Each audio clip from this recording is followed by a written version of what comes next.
Very good afternoon and a very warm welcome to the Gruyère European Curling Championships 2016. Once again, we're on the beautiful country of Scotland on the outskirts of Paisley, Renfrewshire. And you see the winding streets of Paisley High Street. But all the action will be coming from the Braehead Arena in the round-robin stages in the men's event, and the feature game will be between Switzerland and Norway.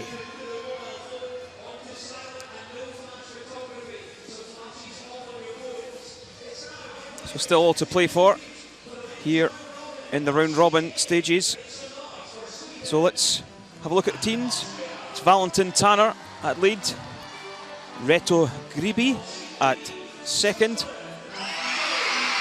Peter de Cruz at skip and third, and Benoit Schwartz at skip. So familiar lineup of Norway: Halvor Van Petersen at lead, Christopher Sva at second, Torgen Ergaard at third, but also skipping the rink, and Thomas Ulsrud, fourth player for Norway. So I'm Kenny Edwards and I'm joined by Logan Gray for this matchup. Good afternoon, Kenny. So we take a look at the standings. Sweden already qualified for the semi-final stages. Norway 5-2 and need another win to make the playoffs.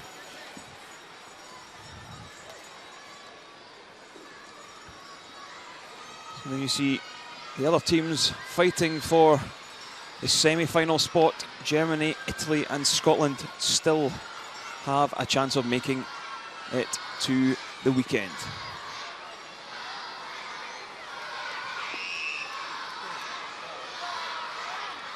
So teams about to get underway as we take a look at the other matchups going on. Sweden taking on Austria. Scotland, the home nation, taking on Italy. Germany facing Finland. Denmark facing Russia. And our feature game here, Switzerland versus Norway. It'll be Switzerland playing the Red Stones, Norway the yellow, and it will be Halvor Van Petersen to get us underway in the first. So Logan, we've seen a few games over on this far end sheet E this week so far, and some teams have struggled somewhat with playing away from the crowd. Yeah, absolutely. It's been curling a little bit more on that side of the sheet, as you'd probably expect in the anti-clockwise rotation as the stones are coming down just now. And already see Peter de Cruz taking ice right out at the edge of the 12-foot circle here. So that'll be something to manage for the teams as we go along here.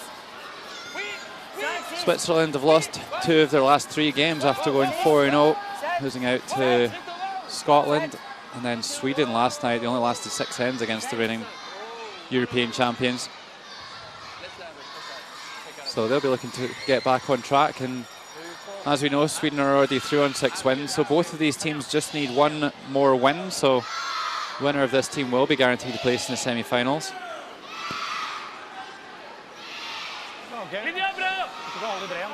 So Norway, Halvor Van Petersen just trying to follow this one down. And we try and push the red back ever so slightly.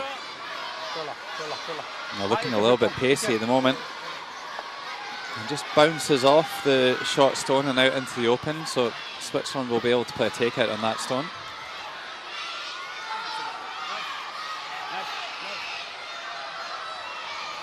And Switzerland just didn't even get a sniff last night against the Swedes. Lost 2 in the first end and were blown out of the park for the rest of the game. Interesting to see the change in the team lineup here with Reto Gribi coming in to replace Claudio Petz. We did see Rito come on at half-time yesterday.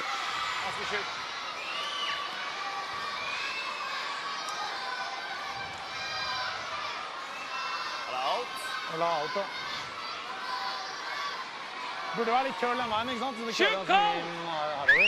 Tjukkall!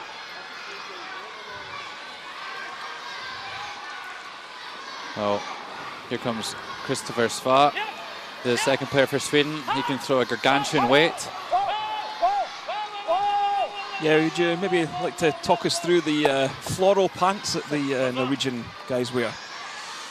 Yeah, that's something they decided to do as a nice little surprise for everyone going into the 2010 Olympics. It was really well received, and they've been doing it ever since. It's brought in a lovely piece of colour to the game. Quite often you'll see the teams wearing black or navy blue pants, like Team de Cruz here. But the Norwegian guys wanted to do something a little bit different. Here's Rito Gribi. Won the world mixed doubles in Dumfries a couple of years ago. I think his first appearance in the four-man version of the game at an international level.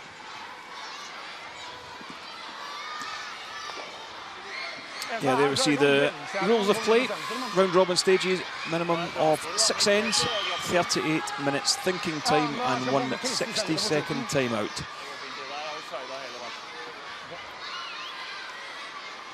So Norway going to utilise that centre guard that they threw with the first stone of the game.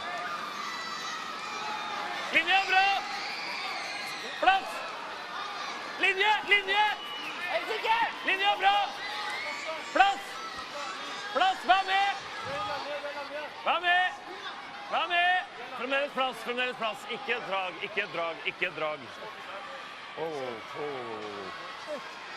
And a really nice draw from Christopher Sva into the button. Oh, Christopher Sva showing the multiple facets of his game there. The huge weight takeout, making the double, and then delicate draw onto the tee line. Not an easy feat for your average curler. How to relax yourself and be able to throw those soft weight shots after a huge weight peel.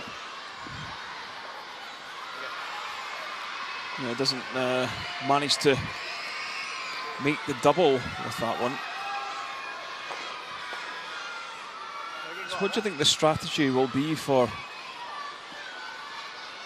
Norway? They've got one on the button. Will they try and guard this, or will they throw another one in the house? Well, both are suitable options here. Torgeir Nergard, the 41-year-old, has been doing a little bit of skipping this week as well. Yeah, they could throw the tight guard here, probably the more aggressive option, and trying to steal the end would also be reasonable to think that they might draw the wing and force Switzerland to score one. It's a pretty marginal decision at this time in the game.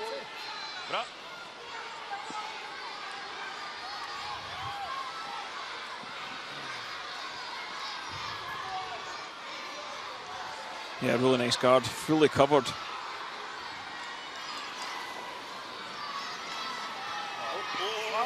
So Pierre de Cruz, the skip for Switzerland, has moved up from second to third stones.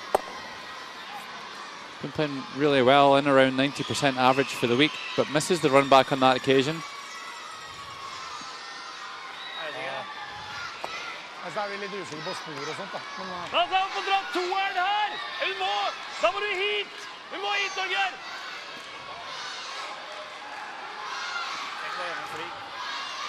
Du er ikke gale? Ok, hva tror vi om farta, gutter? Jeg tror det bremser ganske mye på tritt her, altså. Kommer du å være trådere? Ja, definitivt trådere. Yeah, a lot of schools in to watch the action this afternoon. Great to see the support here at the Braehead Arena for the local side of Tom Brewster.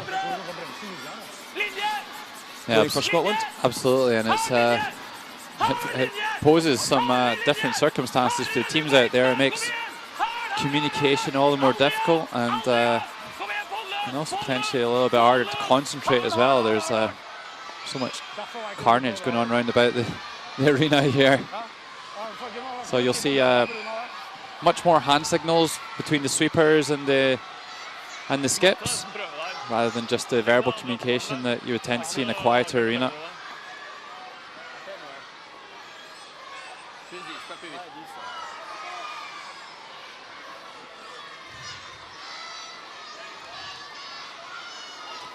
Yeah, Peter de Cruz just going to play this in-turn takeout and try and cement their place in this game.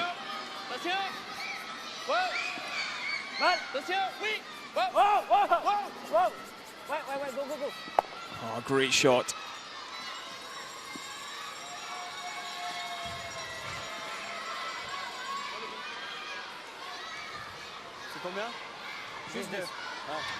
Oh, here's another look at it. Makes the roll perfectly and behind their own red guard there. And that will give them the upper hand. And perhaps Norway being punished for their aggression by throwing the guard. Yeah, let's see if Thomas Olsrud has any butterflies in this first end. Always very difficult to play these touch shots at the beginning of a game. Well, the two teams do have a 10-minute practice before the games begin, so I should be up to speed. Here's the 45-year-old. He's become a bit of a reality TV star in Norway. He's involved in a kind of... I was speaking to Christopher Sva before the game, and he was telling me that Thomas Olsrud's been doing a huge amount of training. He was in Iceland for a kind of celebrity boot camp program, and also has even been involved in the Come Dine With Me show that you might be familiar with.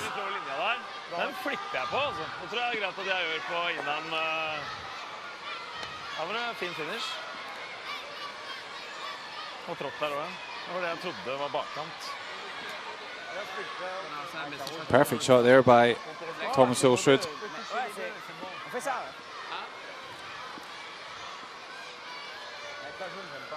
Si on ouvre la jaune, je pense qu'il fait ça par contre. Ouais, je pense. Si tu veux, on peut essayer de venir pousser ça, mais c'est dur. Je pense que c'est possible d'être shot, mais c'est très dur. Après, mais une garde, on a peut-être un 20 balles pour 3. On fait ça. On peut décoller la rouge. Ouais. Il faut passer très proche, ça finit pas trop là. J'ai un 7-8. Ouais. Looking pretty difficult for Switzerland here to remove that yellow. 14-3 il était. Ouais. On joue 7-8. Ils vont quand même tirer un peu. Hein. Ouais. 55-60. Ouais, voilà. On doit passer proche de la garde. Ouais.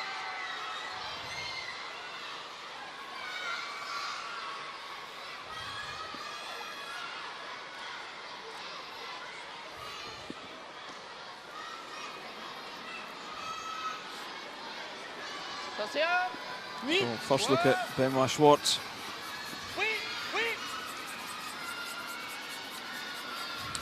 Yeah, I was sitting next to Benoit on the bus in this morning. He was telling me he was out for a walk this morning around Glasgow, and he really likes the city.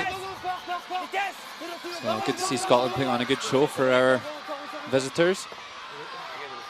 And it was a good show there. Lovely freeze at the top, but looks like Norway's still in shot position here.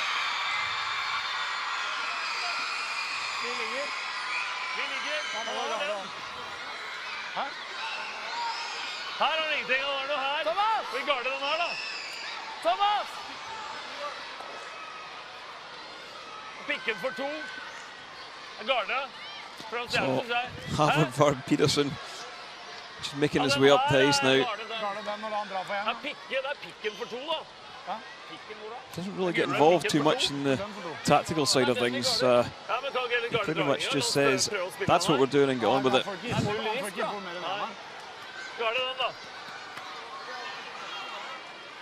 But actually, Håvard Pedersen, a very good skip in his own right. Skipped a lot in juniors, and I wonder if that might be an option when Thomas Olsrud finally decides to call it a day.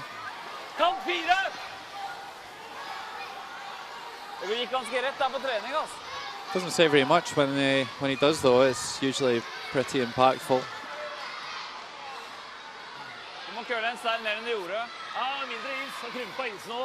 You actually saw Oliver trying to shout down the ice to the other players, but they couldn't even hear him over the noise of the school children here today.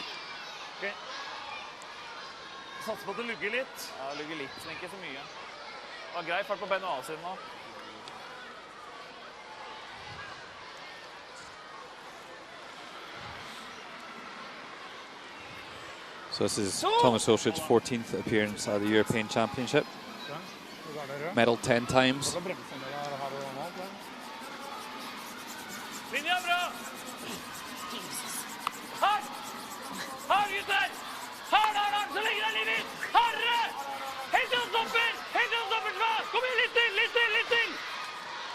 Yeah, so throws the guard up, blocks the angled raise.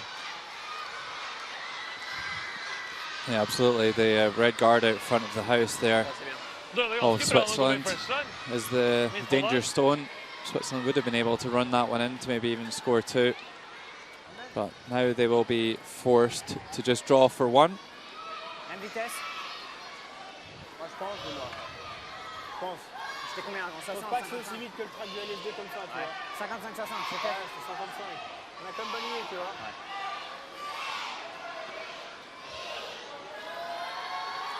Yeah, the cool head of Benoit Schwartz here with the last stone of the first end.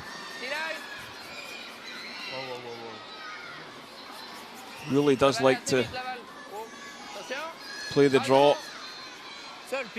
Certainly his strongest shot. Oh, you say that, but he missed a couple of shots last night against Sweden that made it a very one-sided affair. Looks like he's put that behind him though.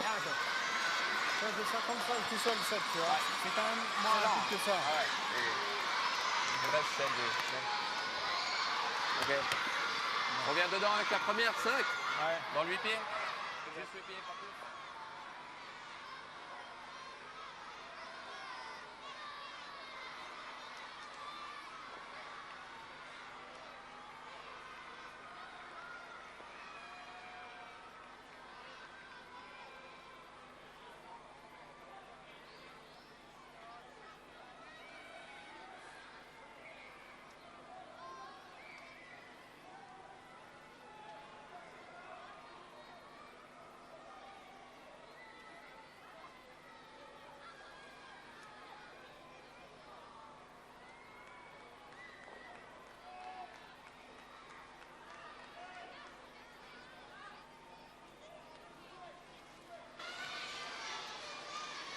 So back underway in this second end in session 8 of the Gruyère European Curling Championship.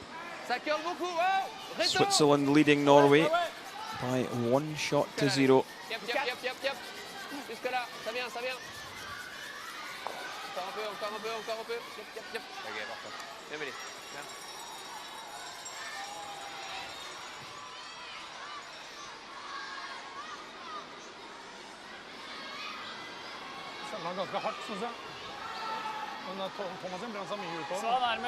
Well, nice to see some stones in play in the first end.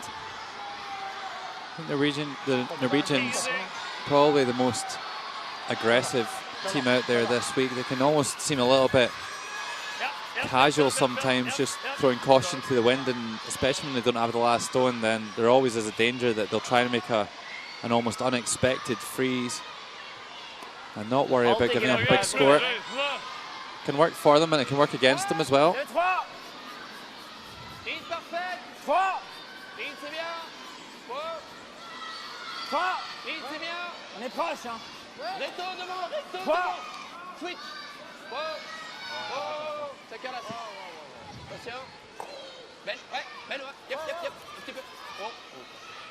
Yes, a great setup player from Switzerland.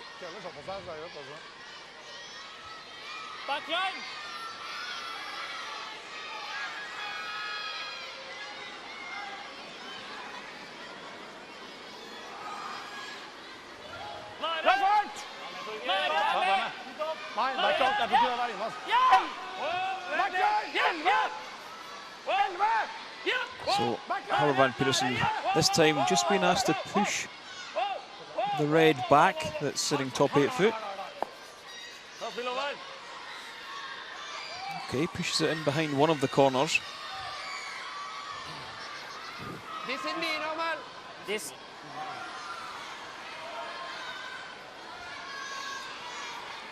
It looks like there's going to be a takeout here for Gruyère.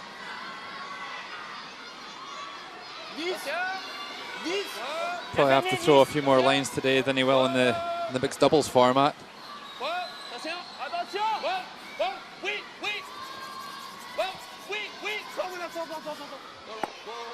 So that's exactly what Norway were after. The play to be dragged away from the centre. Yeah, just overrolled a fraction there. And Thomas Wilford just looking to see if there's a port now. Yeah, so meanwhile, over in Sheet C, Denmark taking on Russia. And here, Johnny Fredriksson in throwing skip rocks. Rasmus Stjerna just vacating that place. No confidence at all this week. Now we saw Rasmus win his first game of the week and then reel off 5 consecutive defeats. Johnny Fredriksson came in last night and they stole victory from the jaws of defeat against Finland. He had a good start here this morning.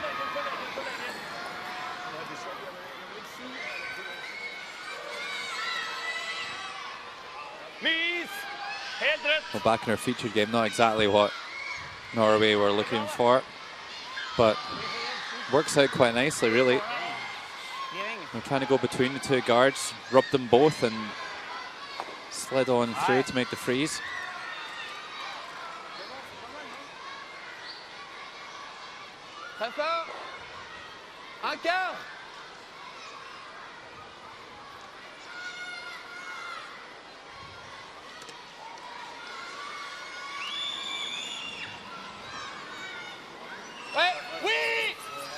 So just looking to probably pick this one clean off the top.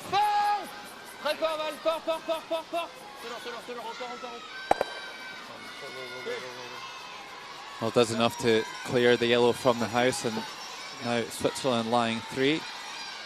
Norway will start trying to make the play go towards the corner guard. Yeah, so here you see Sweden taking on Austria. Niklas Edin on phenomenal form last night. Absolutely destroyed Switzerland in a repeat of last year's European final. Have a go at it past the high guard. They've done enough. He's actually just drove that yellow in for a single shot. Is that a steal of 1?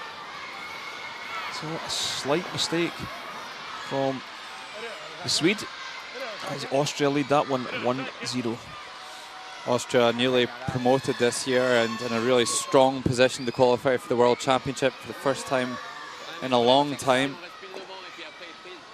Did look like last night they were just starting to tighten up a little bit. They probably know that one more win would just get them over that line and into the World Championship. Now would be a hugely successful week for the young Austrian side.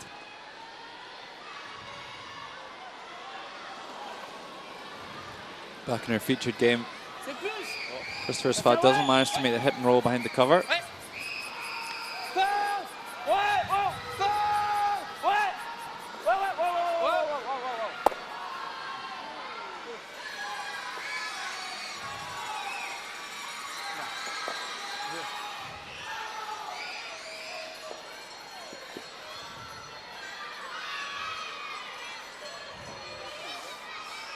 So that's not exactly what Pierre de Cruz was looking for either. He's now left that redstone high in the house and almost acts as a corner guard. Norway will be able to try and play the freeze around.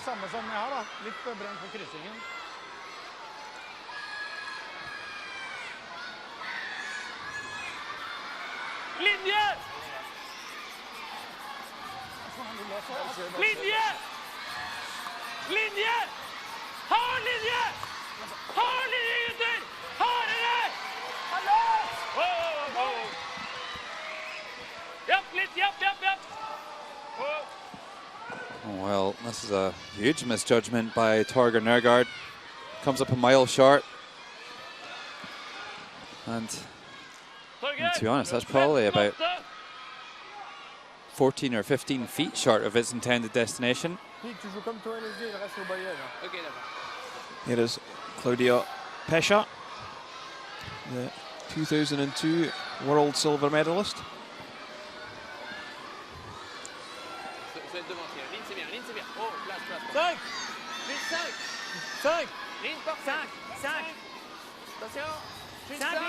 So that was a big let-off there for Switzerland, and they'll be able to pile another one into the house here.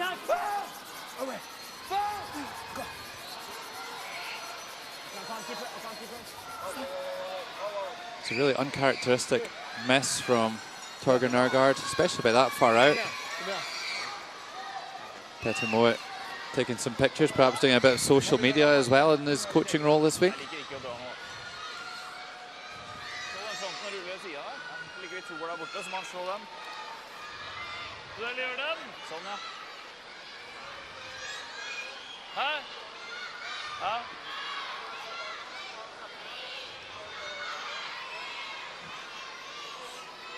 Vanlig da, eller? Det er trått der inne, Torgeir. Vanlig ned. Det er treigt. Ja, vanlig ned. So Norway would love to have another opportunity to come around the stone at the front of the house with Ulsrud's stones. So they're going to try and clear a way in with this one. Going to remove that stone that Peter de Cruz just threw.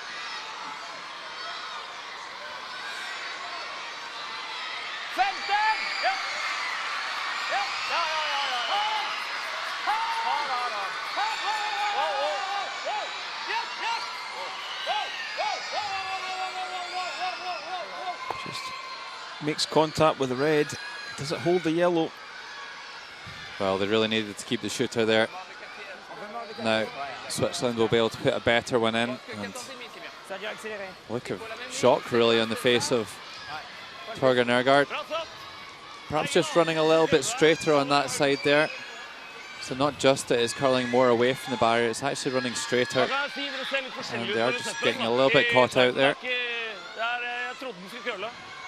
Så setter han ganske kraftig tilbake da. Du satt den ganske klint altså.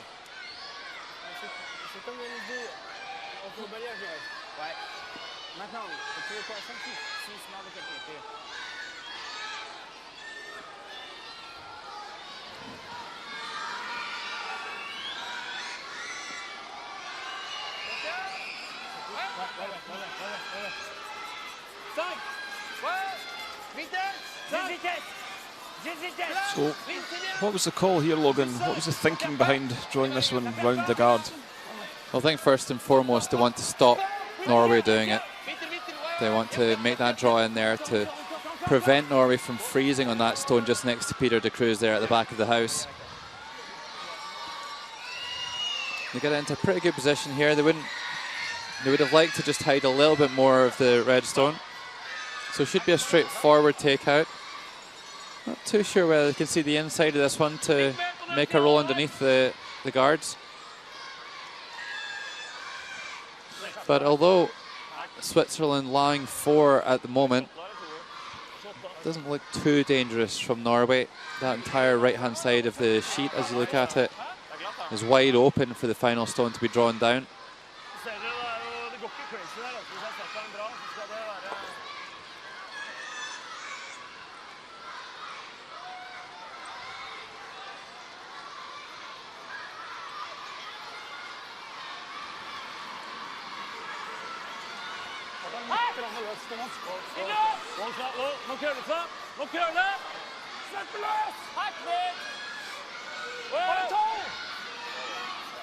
So stone just starting to cross the center line here.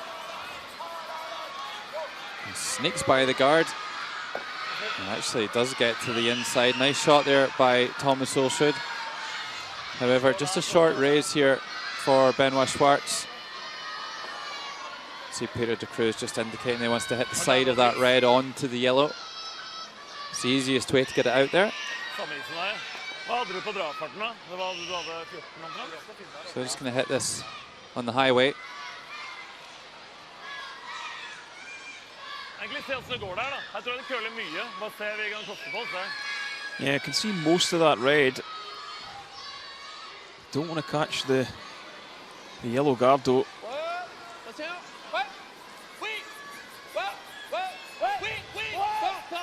Anything off this red will drive it onto the yellow. And there you see it. Perfect. Thomas Olswood already making his way up the far end.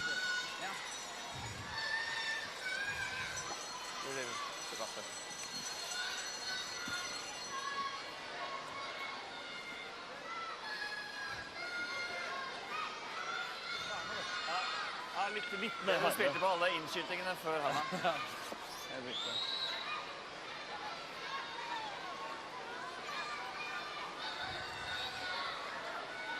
Torgeir!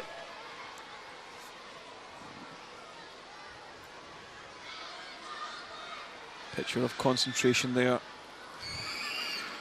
Final stone for Thomas Olswood here, drawing against 3 in the second end.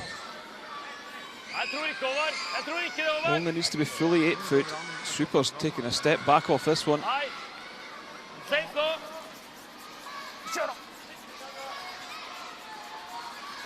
But look pretty happy now. And that one drops onto the button. And the game is tied at Norway 1, Switzerland 1.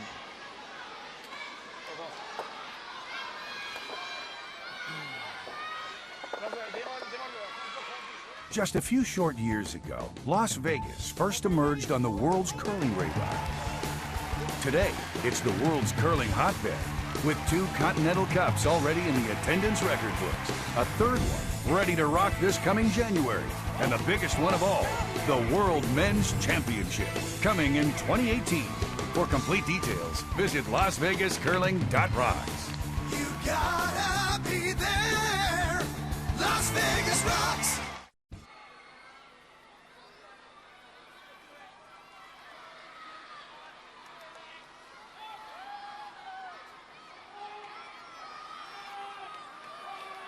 Få ned posen, jeg skal spille løs nå. Du kan puste jo, det går helt fint.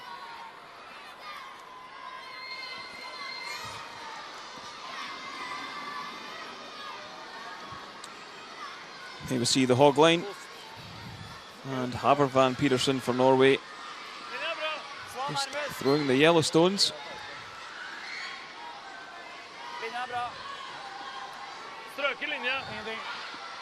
This one just going to be short of the house.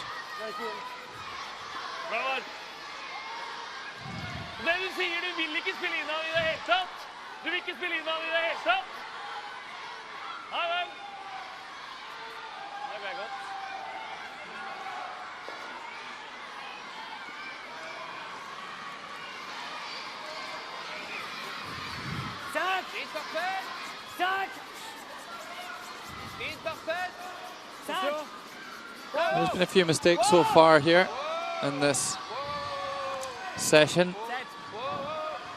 Unexpected ones, really. Norway and Switzerland, 2 of the strongest teams here this week, and both expected to be in the medals.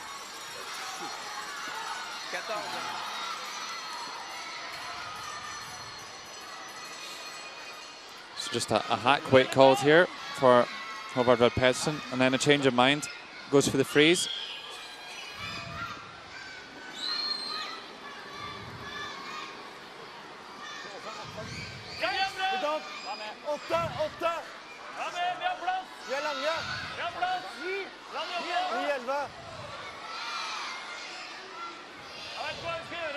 Now this looks quite wide at the moment. It's maybe slightly overthrown once again here by Håvard Vad Pedersen. And deja vu, that's almost exactly what happened in the first end.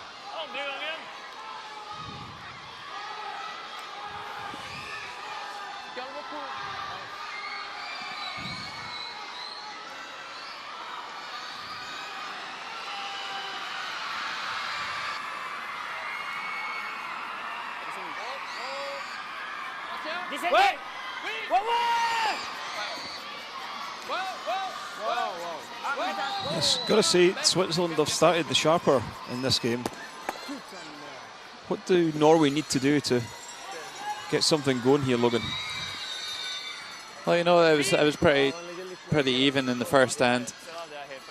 In the second, there was just a couple of misses by Torgeir Nergard. They had a great opportunity with his first stone and they weren't able to take it. And then that information never re-emerged as we just take a look at the standings. Sweden top of the castle on 6-1.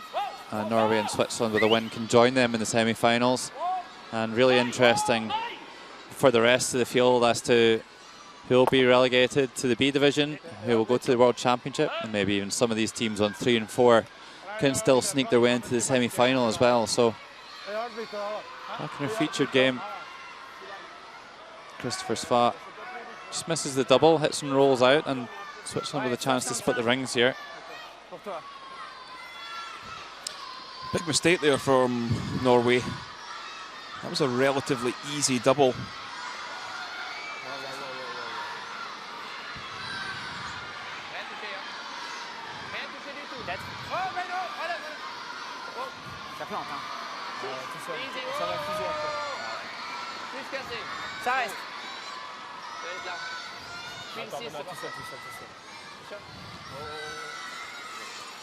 Great separation there. And we're going to take a look at Denmark and Russia.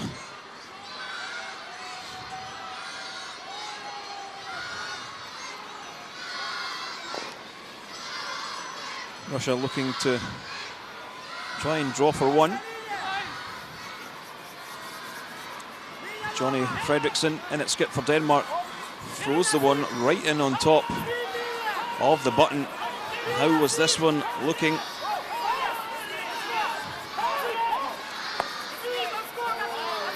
This one looks really, really nice. Have they done enough to score 2? They haven't. It's just going to be a single point for Alexei Timofev. Well, still a super draw there by the Russian skip and gets them back within 1 of Denmark.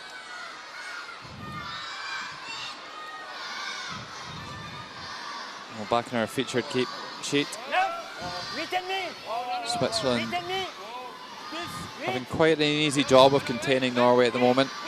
Norway just not quite able so far to get their stones in the right spots. Although that's a bit of a mistake there by Reto Gribi, the bricklayer.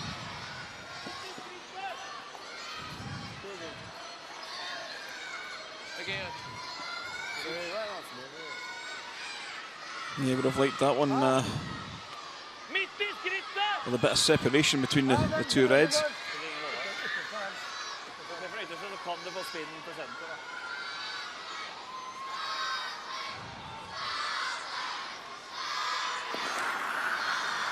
So Torgeir Nergard, one of the only players left lifting the stone for delivery. It's rather old technique, isn't it, Logan? Yeah, it's something that they used to do in almost like the last generation of curlers to generate more power coming out of the hack, use the momentum of the stone. But with today's technology and the thick Teflon on the soles of the shoes, it's not as needed, but still can be used to great effect, like as shown here by Torgeir Nergard. A little bit lucky to run straight through.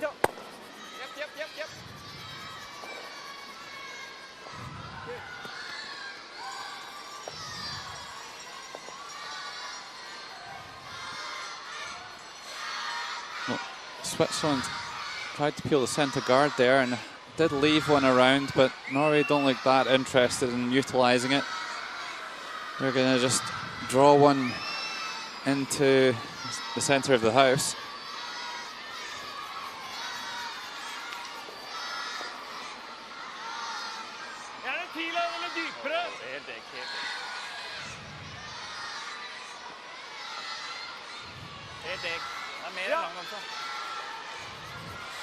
Well, that one just comes to rest in the house. So, while they're deciding what to do, we'll take a look at Sweden versus Austria And you see that Sweden already sitting to Nicholas Edin, just trying to draw with his final rock.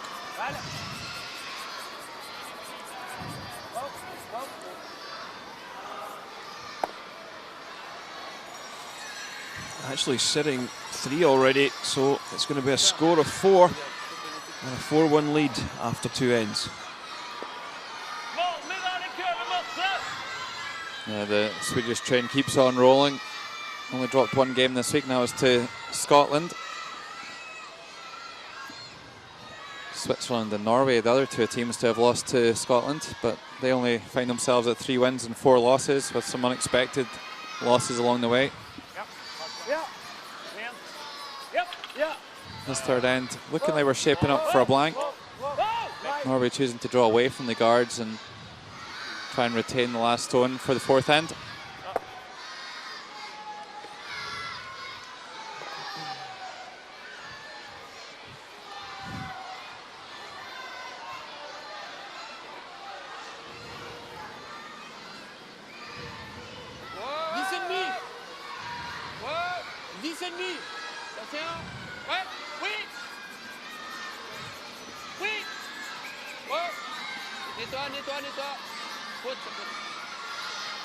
So nicely does it, right onto the nose.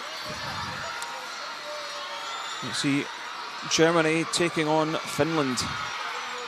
Germany still with a slight chance of making the playoffs, but can't afford to slip up against the Finns, who have only managed to pick up that single win this week so far. Alexander Baumann looking to draw in for 2. There's this one looking. Super's going to town on it. And that one's going to drift in, and they look happy with it. And they take the lead after 3 ends. So it's Germany 2, Finland 1. Well, the German performances look like it's almost a different team out there at the moment. They have changed their lineup slightly, but the performance levels have gone up a huge way, winning their last 3 games and to keep themselves alive and with a chance of making the playoffs. Looks like you may at least get a tiebreaker by getting to 5 wins, with all the teams beating each other this year. Back in our featured game, Thomas Olswood makes the nose hit, and there is just 1 stone to come here in the 3rd end. So here is the final stone of the 3rd end, and Benoit Schwartz going for the hit and roll out.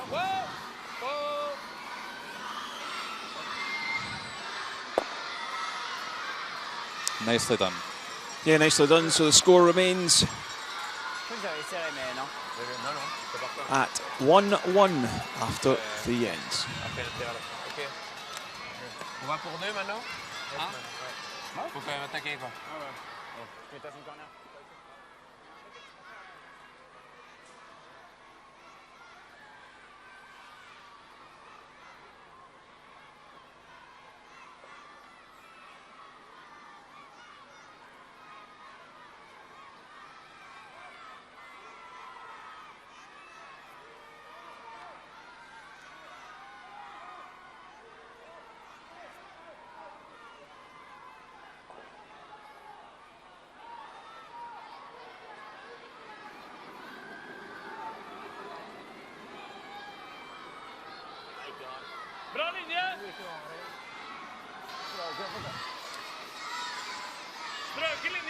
So Norway leading us off in this 4th end, and it has been somewhat of a struggle for Norway so far, Logan. Yeah, I don't know what they're struggling with exactly, the ice conditions or the stones, but they just can't put them where they want them at the moment. Both Fod Pettersson and Nørgaard struggling a little bit with accuracy. They've not really put Switzerland under any pressure apart from in the 1st end so far, when we saw Benoit Schwartz making a cool draw to the 4-foot to score 1.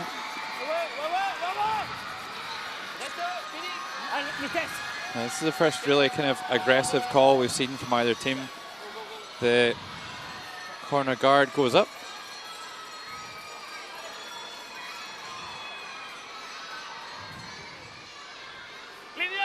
A little bit longer than they would have liked. Of course, by having it that far away from the house, then it gives the other team the opportunity to play any takeouts when stone's behind it. A little bit more easy anyway, because there's more time for the stone to curl around it. That one just chips the guard off. So again, a mistake by Vad Petersen.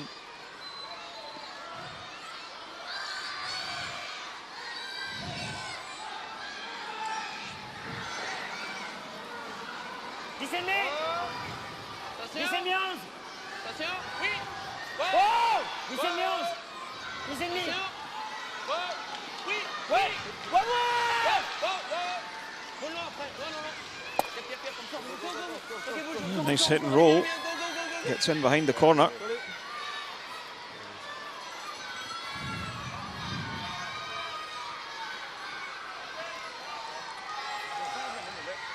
So had that guard been a little bit closer to the house, the prospect of this shot would be a little bit more daunting. But the roll was made pretty much perfectly. So Thomas Olsford just giving Christopher Sva some options here and saying that if you over curl here and chip the guard off, that's not a bad option. But their first option is to go after the one in the house and remove it.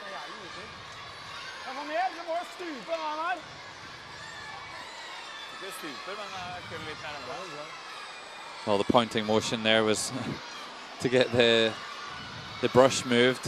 Felt like he needs a little bit more ice to be able to make the shot around the guard.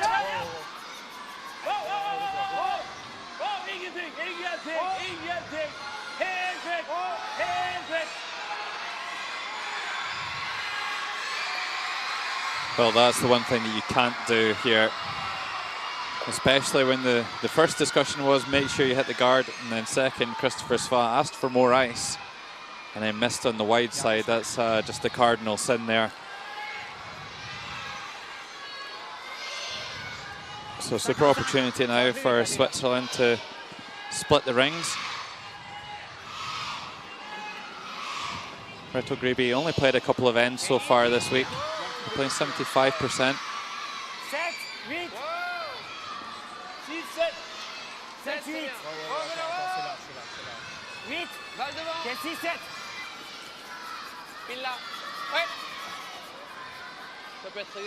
Some sensible play from Switzerland.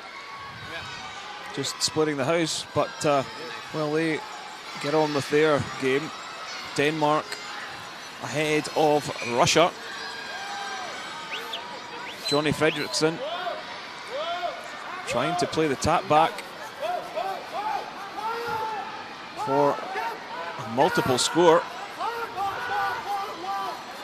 And how's this one looking? Has he done enough? Oh, he has. And he's held the shooter as well. And that's going to be a score of 3. Well, you know what? That could be a huge result for a lot of teams here today. If Russia were to drop one, that would really open things right up for a huge amount of teams. And Denmark as well, having bounced back up from the B division last year with a victory in Esbjerg. Almost making a late run now for staying in the A group and maybe even making it to the World Championship.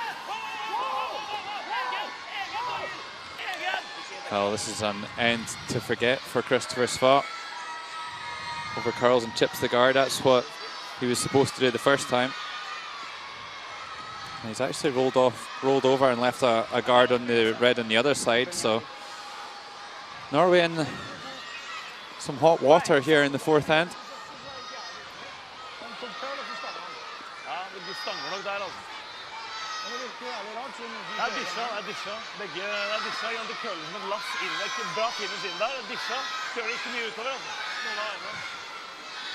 So I think Switzerland have probably elected to come around the guard again. There's no real benefit from pulling them off.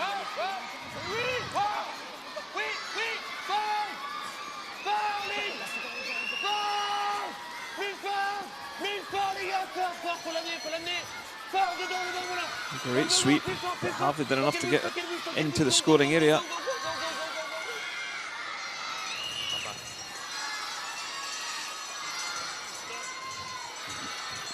I don't think so. I think with the way the Swiss boys turned away from it, then it's probably just outside the rings. Benoit doesn't even look out of breath after that sweep. Yeah, Benoit, a great sportsman.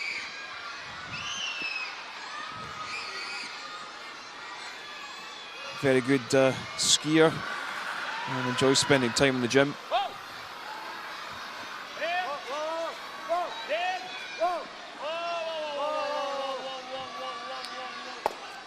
Torger going for the double, but again a miss on the wrong side there. Were you a little surprised at the weight that was thrown at that one, Logan?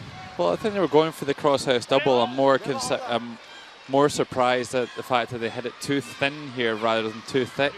And what they're doing at the moment is they're not keeping their stones in play and is giving Switzerland these free opportunities without any risk to really take a stranglehold in the end.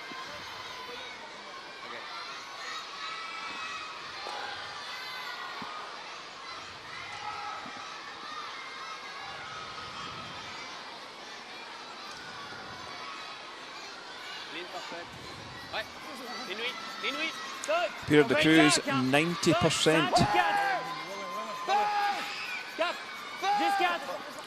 Playing really, really well.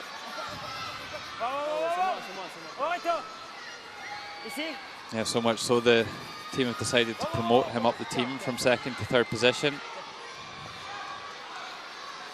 But we may have just cursed him on that one. Comes up short. Bit of a head scratcher there. Not too sure why it came up so short.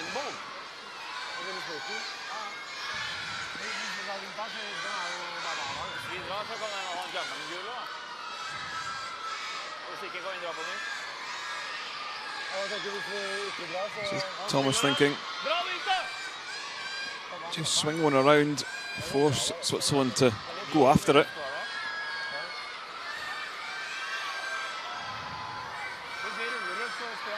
Well, Torger Nergaard's going to come down for a look himself.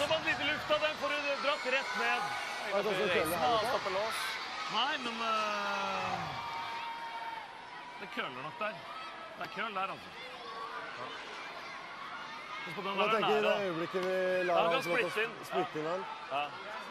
Men pass på at vi har noe steiner i huset nå. Jeg synes jo 15 her da, siste her. Det er... Den går jo rett hit. Men gutter, det er ikke å bruke masse tid. Enten kjappe der, det synes jeg er det beste. Kjappe er det også. Vi ser tynn hal. Ja, det køler masse her. Helt der ute også. 15.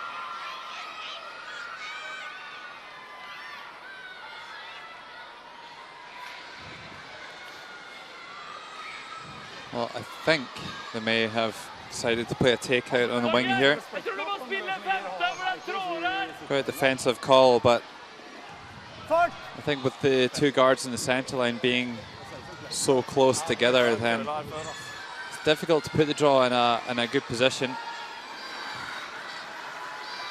I think even if they come down and feather the high yellow, but they've played a lot of weight at this.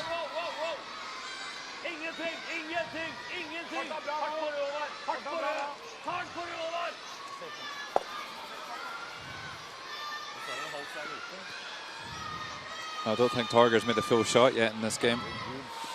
Another half, hits and rolls out.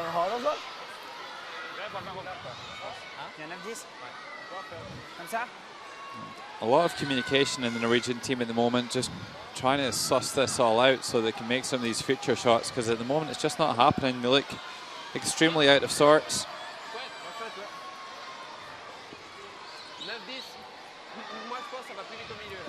So I wonder if It's a split on the red or a draw to the wing. I'm not sure which at the moment. Do have a chance to lie two here, the Swiss, if they want to play the split. That is what they're setting up for.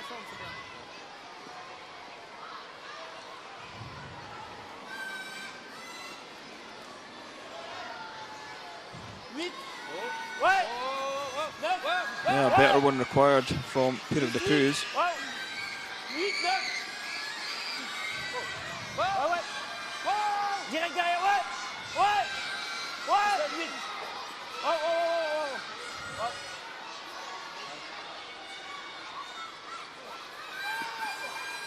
That one actually drifts by the shot stone into the back of the house. It's the second prize, really.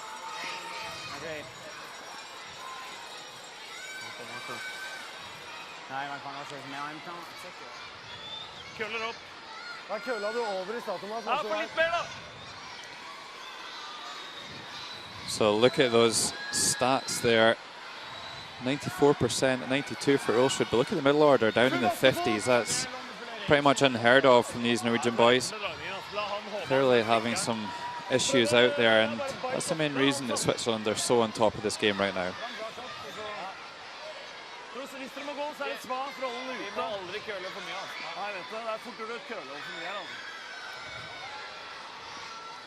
Switzerland haven't managed to turn it into points on the board yet, though. It's still one each here. Yeah, tournament accuracy of 81% for Thomas Ulsrud.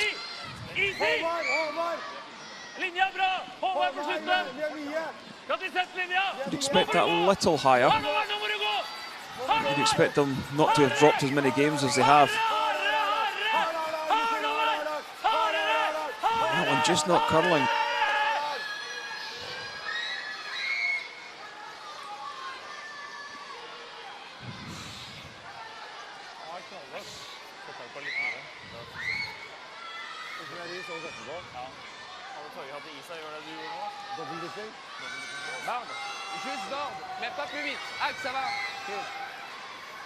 See that that yellow is wide open. Ouais.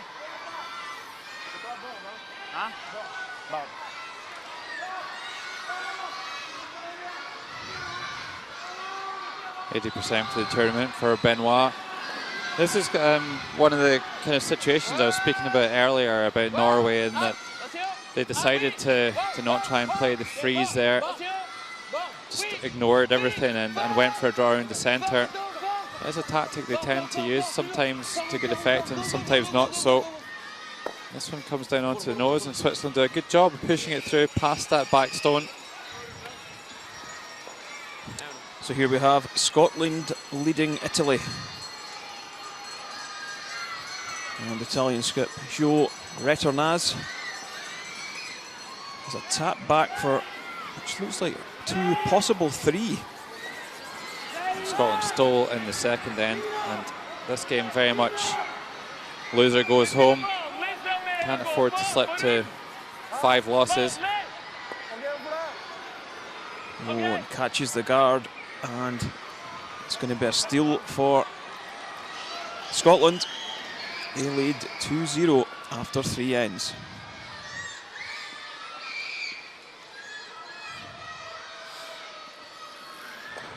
Well, back in our feature game, here's Thomas Ulsrud in those fancy pants. Trying to hit and roll over in front of the stone at the back of the house.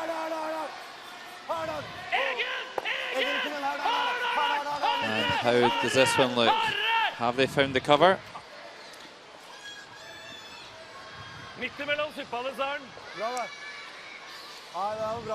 Looks like they may well be able to get to the nose and steer that one past the red. So just another half a stone further roll would have probably done the job there for Norway. Great effort though. So well, they decide what they're going to call with that one. We'll take a look at Sweden against Austria. Yeah, Austria looking to qualify for the first World Championship since 2002. What a result that would be for the Austrians. But they're up against it in this draw against Sweden. And he's just done enough to score one. A good example of why you should throw a quiet weight takeout on those shots. Hits a small piece of the stone but still hangs around for one. And after 3 ends there, it's Sweden 4, Austria 2.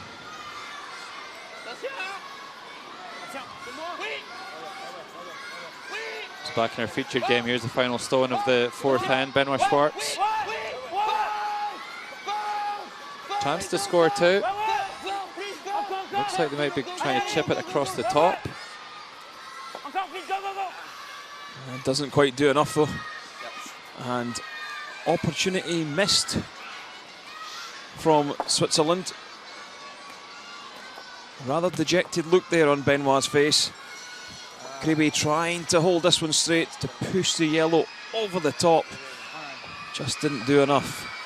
So it's now Switzerland 2, Norway 1.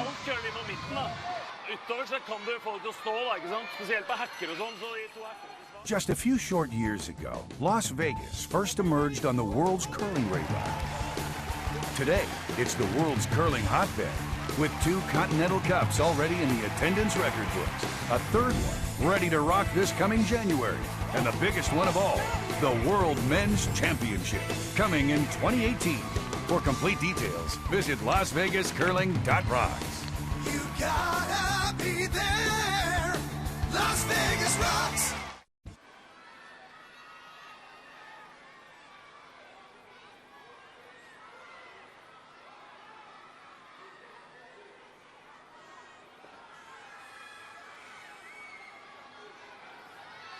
Ah, faut juste le dire, quoi.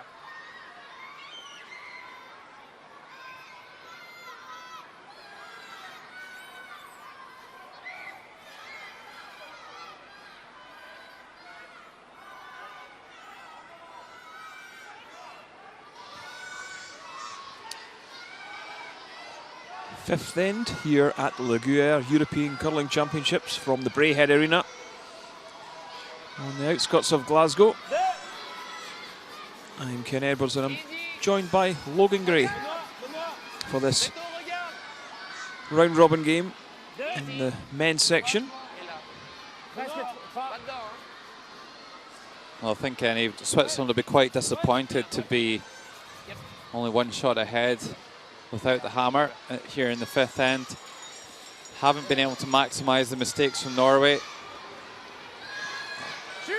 And you won't get too many easy opportunities against an experienced team like this. 2010 Olympic silver medalists. So they just need to keep concentrating and hope that the mistakes continue to come. We've seen Halvard Vod Pedersen be heavy on every single draw around this anti-clockwise side of the centre guard. That's the 3rd time. Very unusual.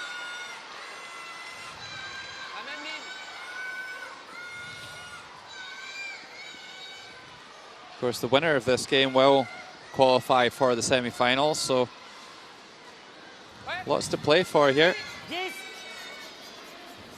Interesting technique there from the lead. Yeah, absolutely. You see most of the players generating the speed with their leg drive and just letting the stone go. But some of the players slide a little bit slower and tend to give it a bit of a push, which can minimize the accuracy sometimes. So Germany ahead of Finland. Aku Kausta, skip for Finland with a chance to take the lead. Well, Aku was absolutely devastated after last night's game in the basement battle against Denmark. Just had to hit the 8-foot to win the game and threw it straight through. And this one looks like it's going to rear up just in time. That's a score of 2 there to put Finland into the lead.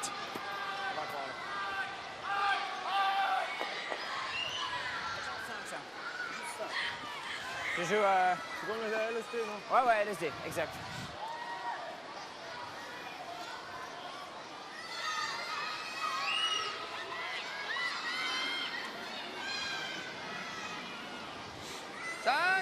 Mathieu! Wow, 8. Il y a plus. Wow, wow, alors wow. Pas de Rien. rotation, par contre. Il y a toute la place. 8. 9. Rien. 9. Rien. Il n'y a pas de rotation. Non, This laisse-le is partir. Reto Laisse-le partir. Gribi Rien faire du tout. Rien. Même pas nettoyer. just trying to play the freeze. Nicely executed. Pushes the yellow to the back of the four. Mathieu.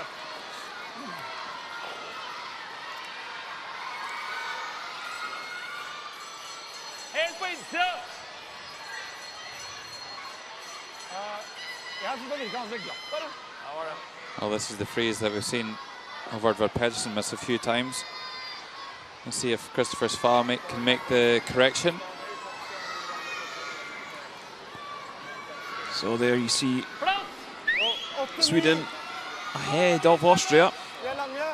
Sweden really going well this week. Nicholas Edin with a tap back for 4 here in the fourth end.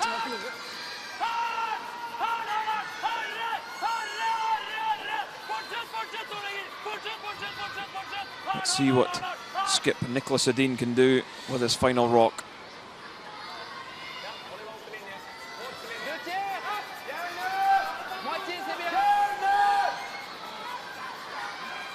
Super's going really hard on this one.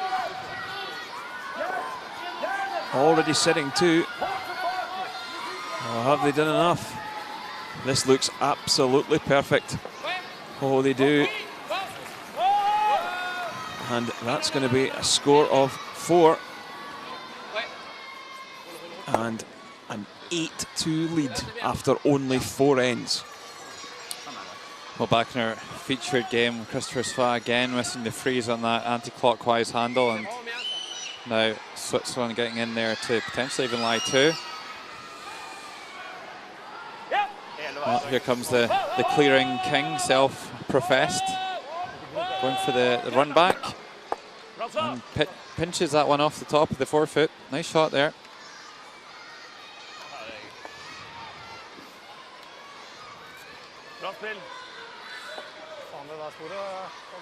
Those two stones at the back of the forefoot sitting side by side.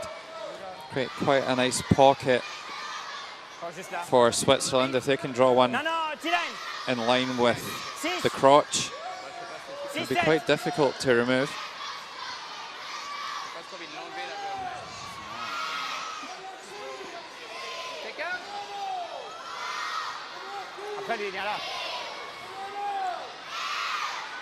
C'est ce que lui, il peut toujours revenir, tu vois. Moi, j'aime bien ça. Pitch! Viens, on a beaucoup de temps. So Peter de Cruz Si c'est freeze là-bas derrière, ça va. will be asked for probably just a cold button wait.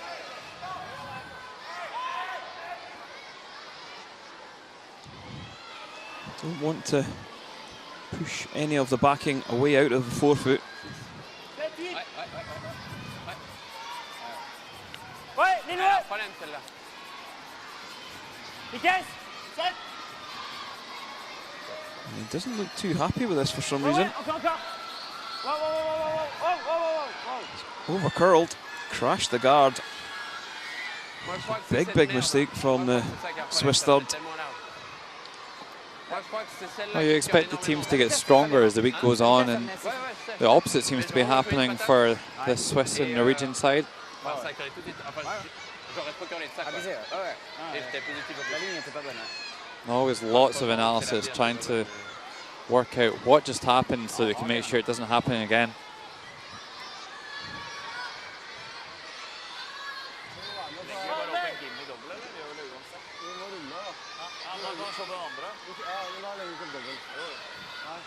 Så ruller den her bak dagen eller Ja, lenger. da var det report. Ruller lenger, så er dommeren her. Altså. Da kan vi dra på neste.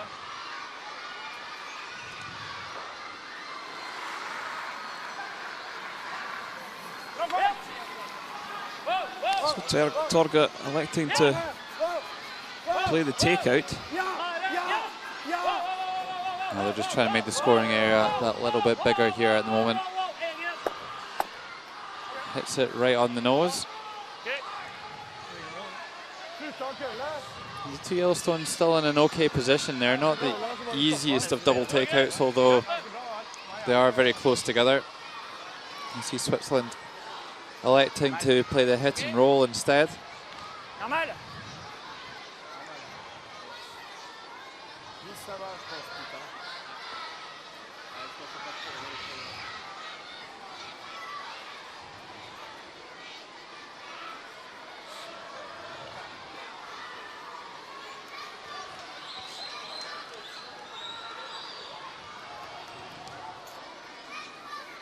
Yeah, it's a fairly wide port between the two stones. Can Pierre de Cruz make up for his error? What? What? What? What? Encore. Oh, that's a great shot. Absolutely perfect hit and roll.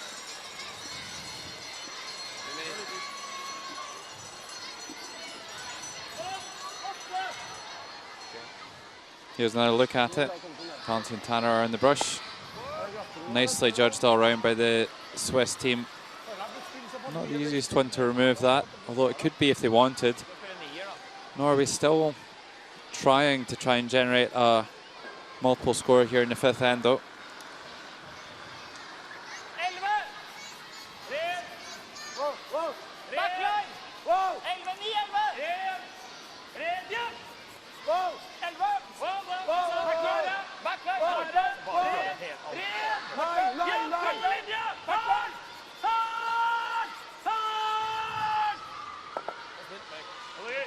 Another good shot.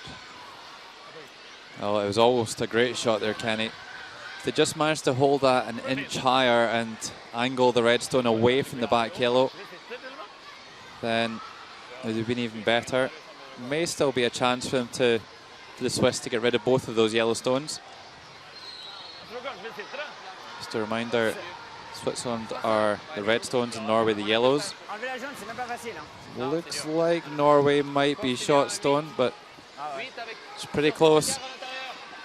Faut être à l'intérieur, ouais. Faut être là, ouais, exactement. Ouais. Exactement comme lui, en fait. Comme ça.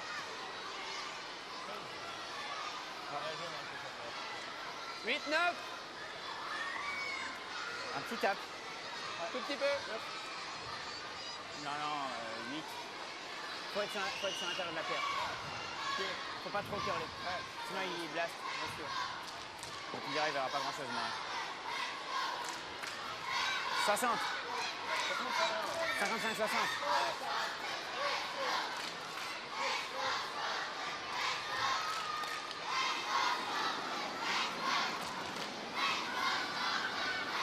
Attention. Oui. Oui. Well, just a quiet wait elected here by the Swiss team, choosing not to try and blast everything.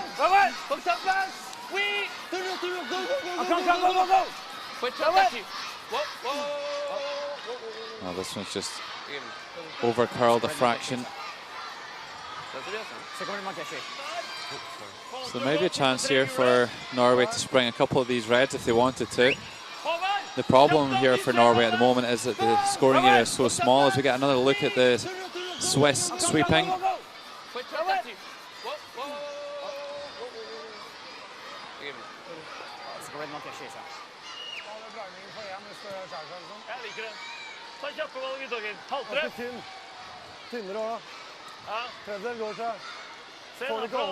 Oh, here's an interesting shot for Norway. Quite a clever one, really.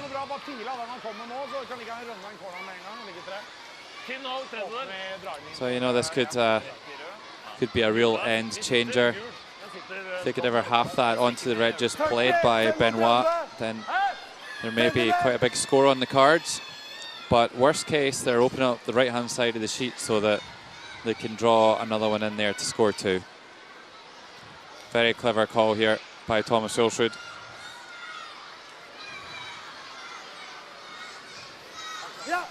Not a tremendous a lot of weight.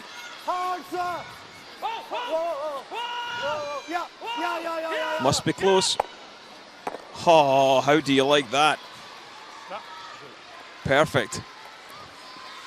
And that's an absolute beauty there from Thomas Ulsrud. I'm glad somebody's turned up for Norway today.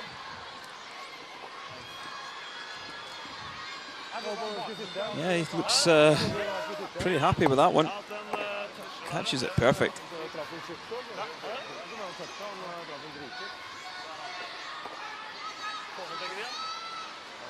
Yeah, clever call and well executed. And then Switzerland in a spot to bother. Thomas Ulsrud still has it in the twilight of his career, but still running rings around the young guys.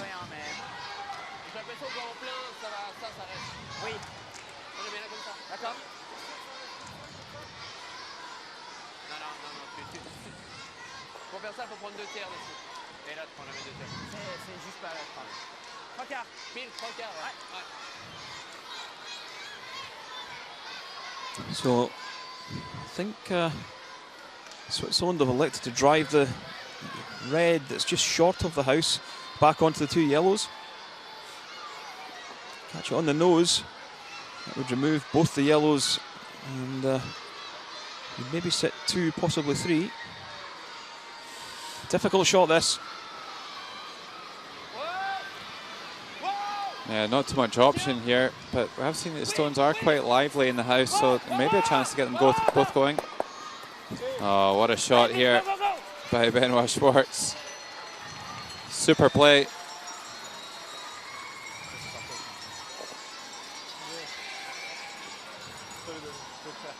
No, that's the kind of shots that wins games there. That could have been a score of 3 for Norway, but instead they're just going to have to draw for 1. Hit it absolutely flush.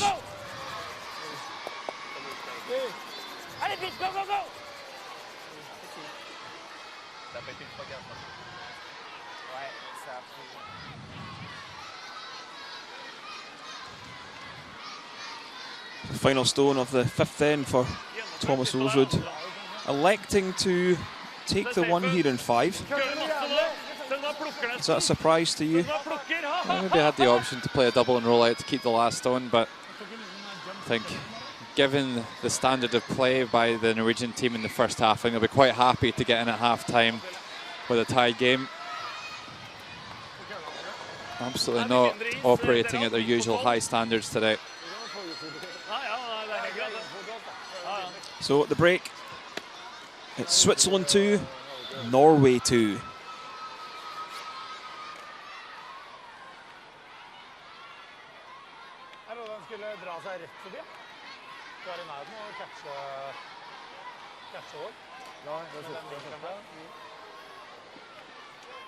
Good shot.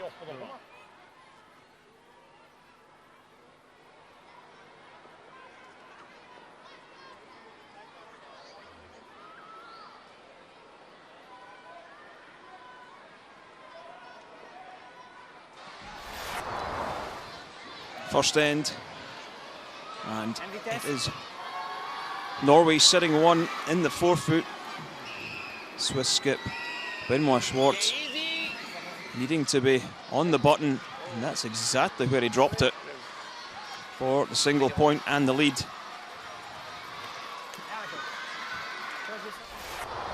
Second end, this time Norway in trouble.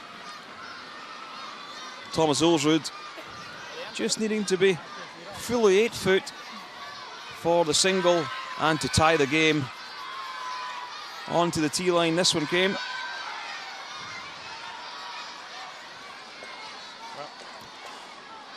Game tied into 4th end. Switzerland with a chance for 2. Benoit Schwartz trying to play the downweight takeout. Push the yellow stone through. This one just curling and driving the yellow back onto the red, and they only picked up a single point. But after 5, it's Switzerland 2, Norway 2.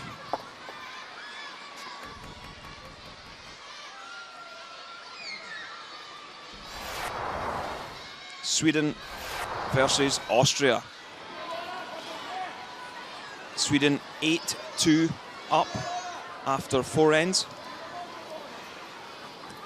And this is Sebastian Wundra in the 5th end, looking to restore some confidence in his team by getting a point on the board.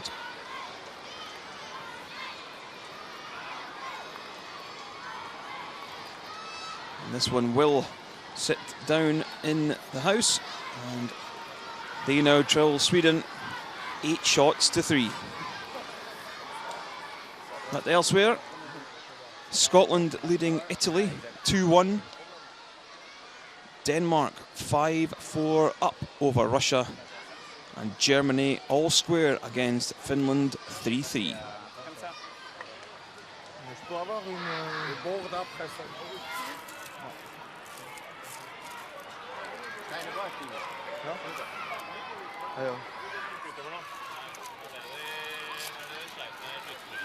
Vet du hva vi har bak huet? Ha det bak huet. Nei, men bak huet. Nei, men hvis ikke køller...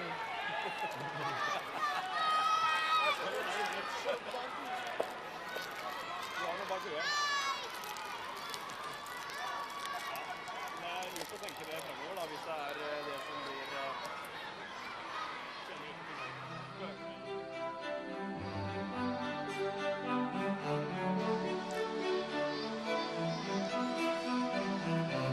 Some of the shots from the first 5 ends of this game between Switzerland and Norway. Very tight affair here in draw 8 at the European Curling Championships. Here are the stats. And it's Switzerland who'll be happier with the way they're playing. Big difference on the takeouts. Switzerland 86 to Norway's 69.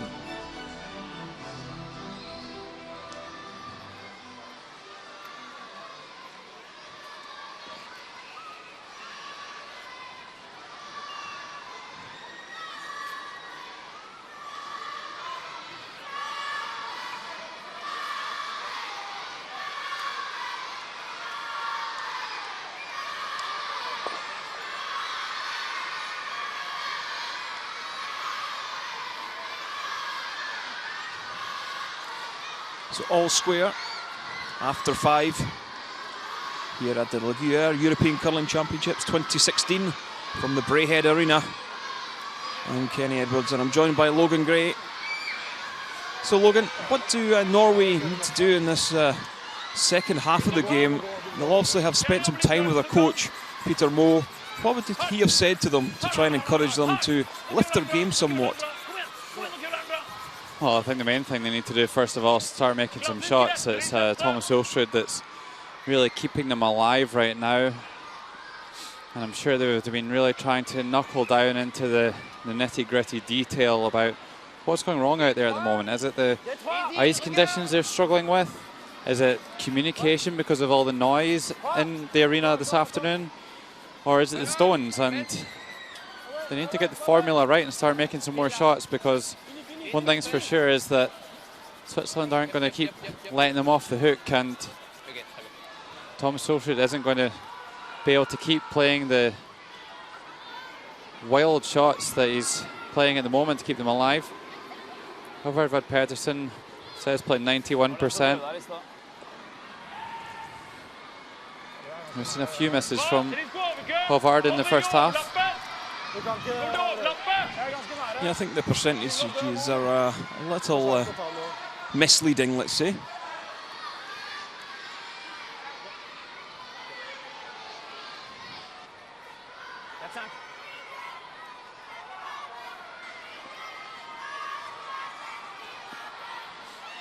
Another one comes up short.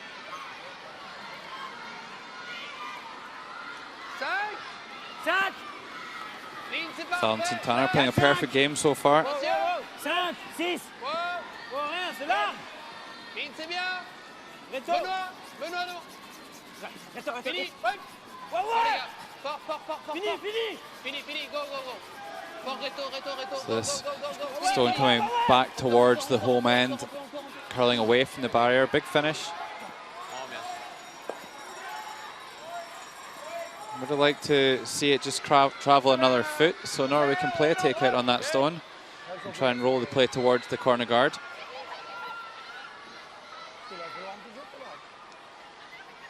Switzerland, of course, have the last stone here in the 6th end, so maybe Norway will want to keep it closer to the centre and try and get all the way to the nose here.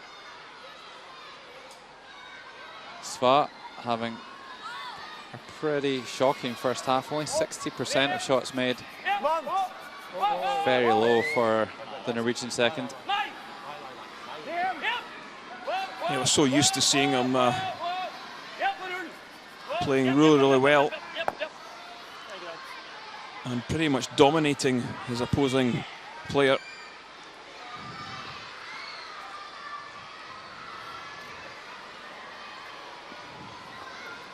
That stone just kind of finishing in no man's land a little bit in between the centre guards and the corner guard, easily seen from the hack.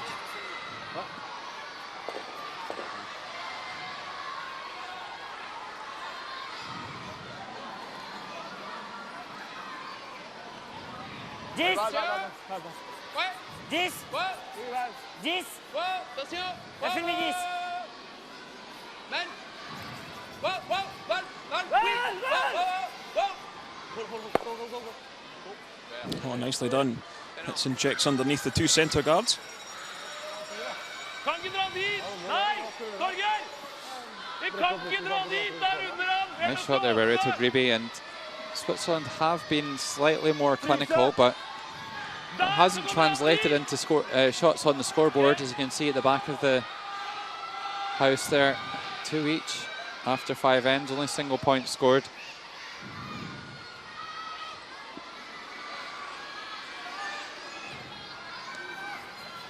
Linja bra! Linja bra! Linja strøken! Plass! Bare fart! Hvor lang? Er vi rundt? Frys! Er vi rundt? This one looking a little bit high for line. Torgeir da! Torgeir da! Da må vi dø foran da! Ja, da må vi gå da! Hardt! Selecting to sweep it past the red.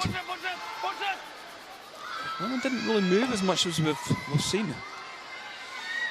Oh, still a terrific draw, though. It has just gone past the tee line, but still gets into quite a troublesome position right next to the button too. So Switzerland will be keen to move that shot stone. La garde fin, c'est très bien. Tu roules dedans. Juste tac.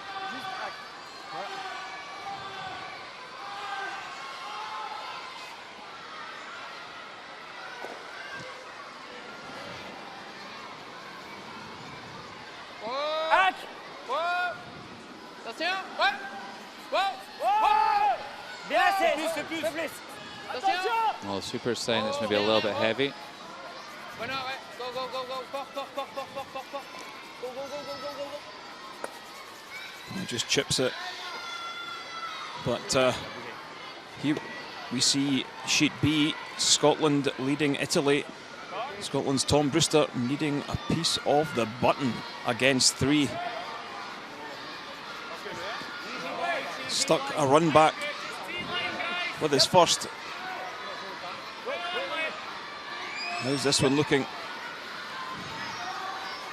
Ross Patterson and young Hammy McMillan on the brooms. This one looks really, really good. Haha, what a shot from Tom Brewster. That will build some confidence. Well, Tom's really been struggling with his confidence over the last few games. He's missed a couple of heartbreaking shots to win games, and that's going to do him no end of good. Great sweeping there by Patterson, McMillan as well, putting it right on the pin. Un quart, ça suffit.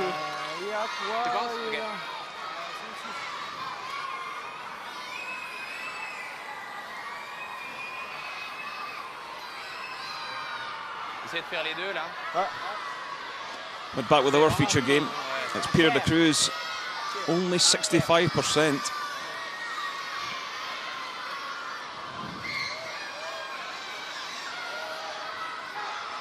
maybe just struggling with the step up to playing third. Maybe, but we have seen him play a few good shots as well, so it certainly feels like he's been playing a little bit better than 65%, but yeah, sometimes when your opposition is struggling and missing shots as well, it can kind of bring you down to their level, so maybe that's what's happening out there at the moment. Peter de Cruz makes the double peel and at least opens things up for Switzerland. Did well to slide that one off the top, and unfortunate thing for them was that they just pushed that Norwegian stone over and behind the top guard as well, the stone in the front of the 8-foot circle.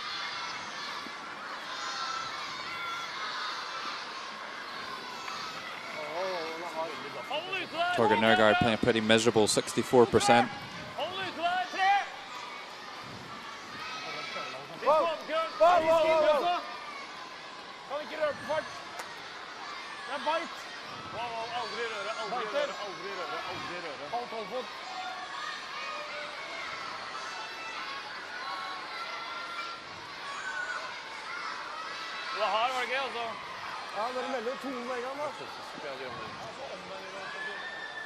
So again, it looks like Norway have been unable to get their stone in the right spot. That one just a little further left of where we would want it to finish. Okay. Juste tac. Je te dis, si jamais ça commence à vraiment se procurer. Ouais, exactement. Tu poses la glace là? Peut-être un peu moins ou pas? Non, c'est pas mal. Juste là. Ouais, juste là.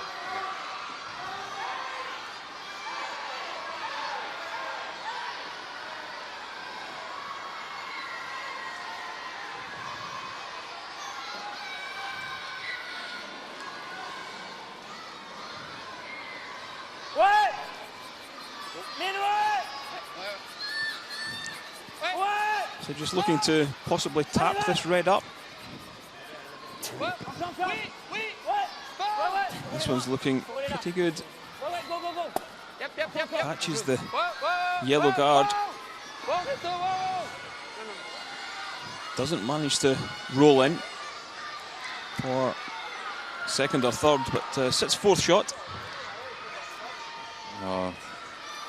I think Thomas Hulsrud is going to be giving his players the same sort of treatment as these kids are getting if they keep playing the way they are.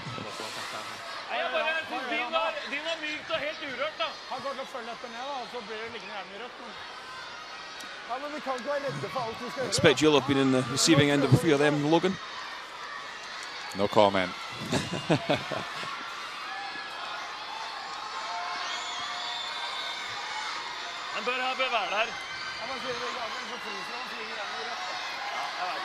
So Thomas Hulsrud having a super game at 93%, and the only reason that Norway are still in this game. There's an opportunity for a double takeout here. Why would you not take the opportunity to remove both the reds, Logan? Well, I think at the moment Norway are already lying too, so, and they're being protected by that stone in the 8-foot circle. So really, Norway just want to kind of protect their position at the moment. They're in good shape to force Switzerland to score here, or maybe even steal. Got one in pretty close to the button. And they've elected the guard here. They certainly don't want to leave the run back on this top red for Switzerland.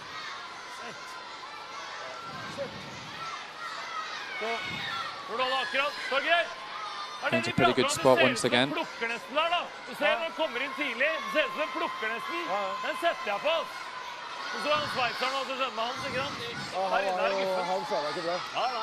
Yeah, so while we wait on Peter de Cruz and Benoit Schwartz, this is a shot for possibly 4.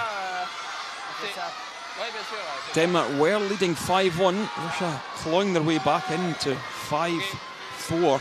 Johnny Fredriksson has a nose hit to try and remove 2 yellows. How's this one looking?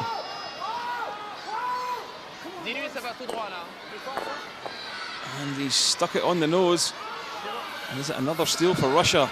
They're all square now at 5-5. Well, desperately close there, and no smiles in the Russian team, but no doubt they'll be a little bit relieved that that wasn't made, and it certainly was a close one.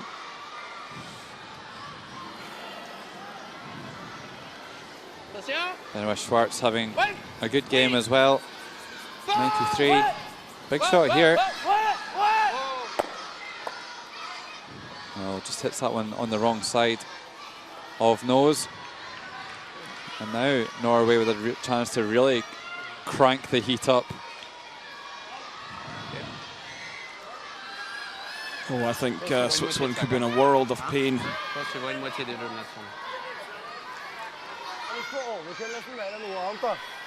Norway have massaged this end just the way they want it.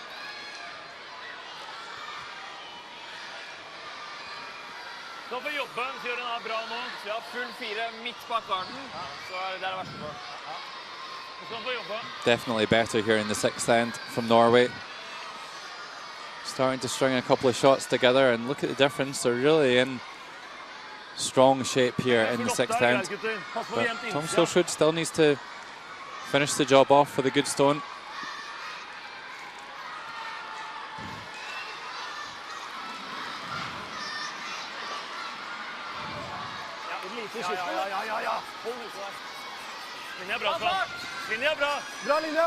Christopher Schwab.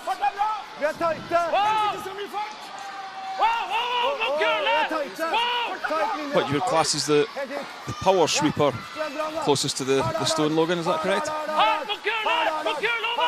Yeah, absolutely. Can get some good pressure on the brush head to get it down there, and finds an almost perfect spot. Almost looks like Benoit Schwartz will need an airplane to get in there. Yeah, certainly, Logan.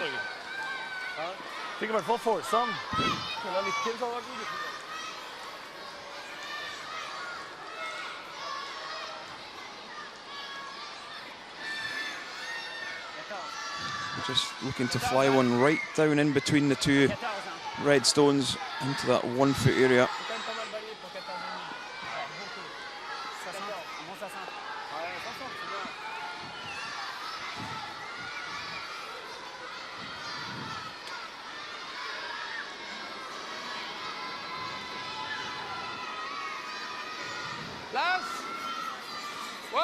Final stone in the sixth end, Benoit Schwartz coming down on the clockwise handle. First job is to get past the wide red, and they're having to wait for it at the moment. And here it comes now. Looks pretty good though. Is it going to sit down though? Oh, big mistake, and I think that's a steal of 2.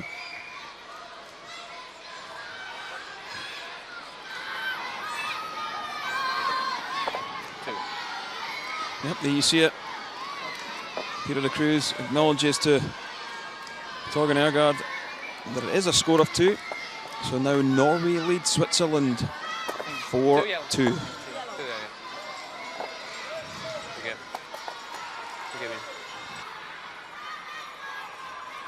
Ok,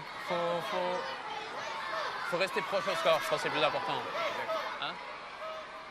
Just a few short years ago, Las Vegas first emerged on the world's curling radar. Today, it's the world's curling hotbed, with 2 Continental Cups already in the attendance record books, a third one ready to rock this coming January, and the biggest one of all, the World Men's Championship, coming in 2018. For complete details, visit LasVegasCurling.rocks. You gotta be there. Las Vegas rocks. Norway with their noses in front now.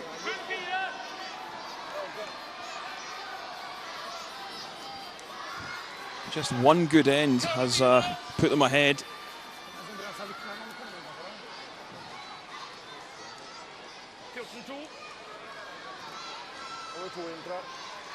I just wonder if Havard maybe has a fast stone that just continually goes past the tee line.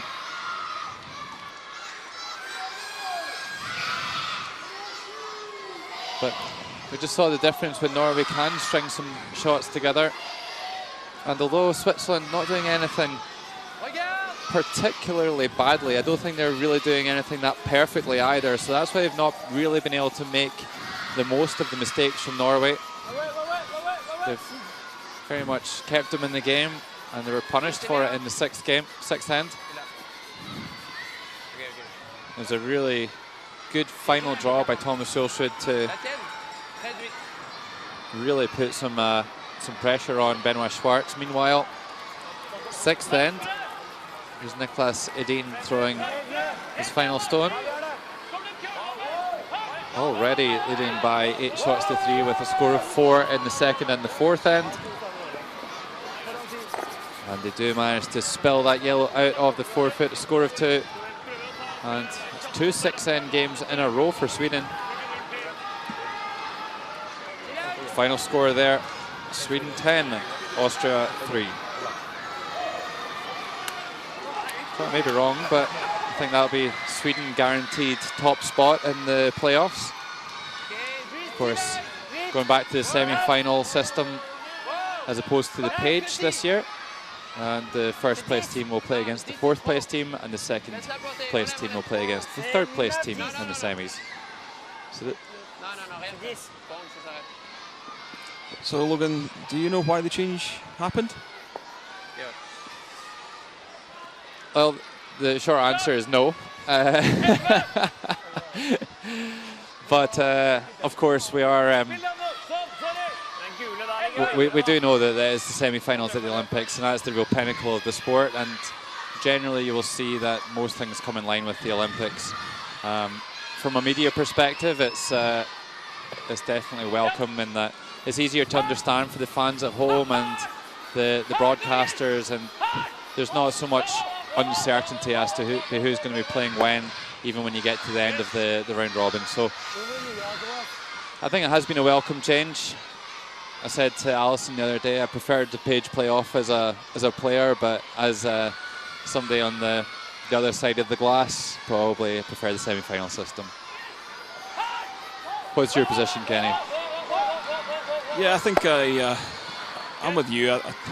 As a player, you want to be rewarded for finishing top of the group. But for non-curlers and non-people that watch the sport regularly, don't really understand the page system.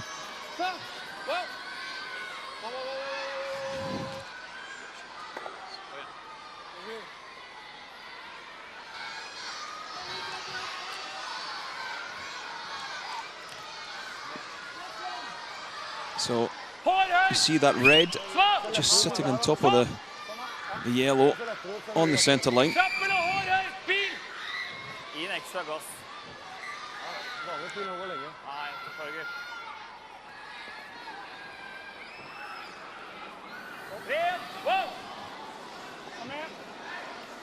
So Christopher trying to peel the red stone out of play. As he spun it back out the top of the house. Great shot from Christopher. Oh, unbelievable firepower. Yeah, starfished himself on the ice when he threw that one.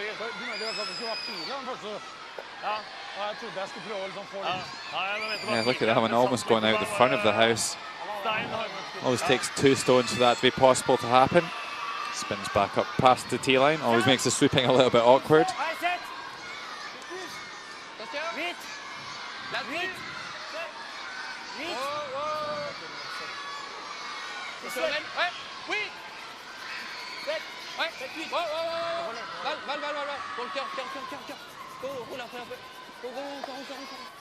Ok, ça va.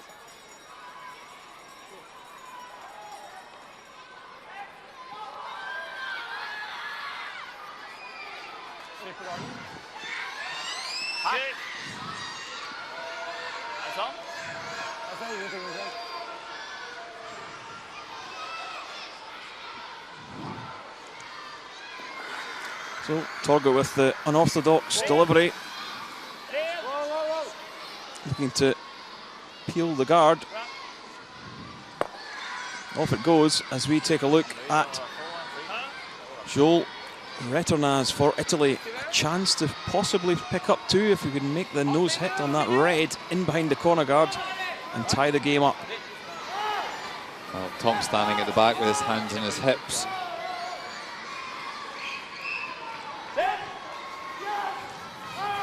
Must be pretty good.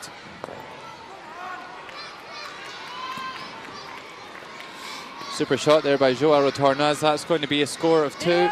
And all tied there against the host nation. 7 ends played. It's Scotland 3, Italy 3.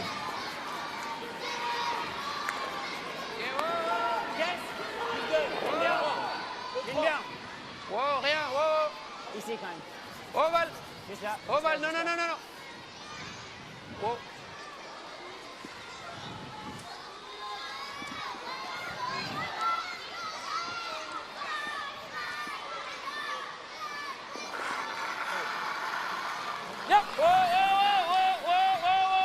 So it really is firing this one down.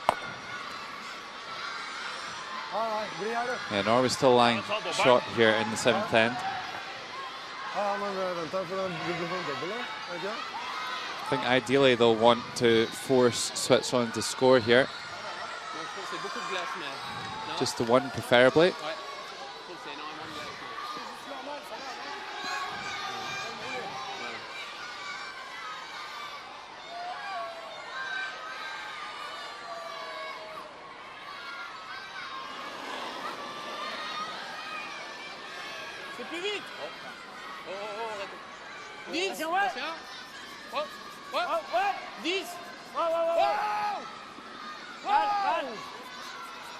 Well, easy to make the takeout here. Not so easy to get the separation.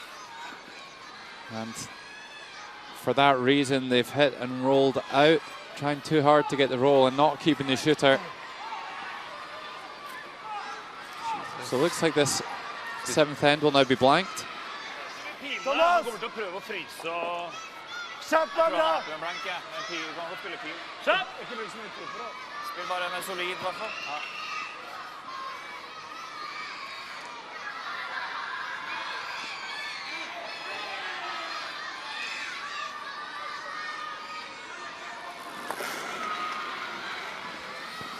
There you see the timer just gives an indication of how heavy stone is being played.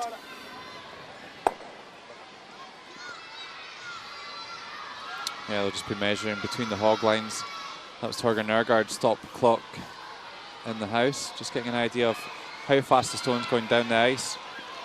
That looked like it was probably about an 8-second takeout.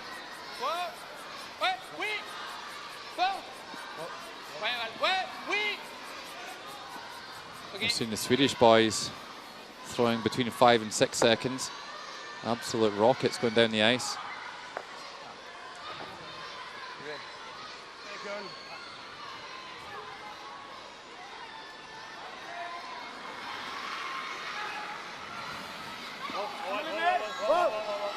So Norway will look to hit and stay with this. Force Switzerland to play a shot. This one looks to be hanging a little bit. It does hang around in the edge of the 8 foot.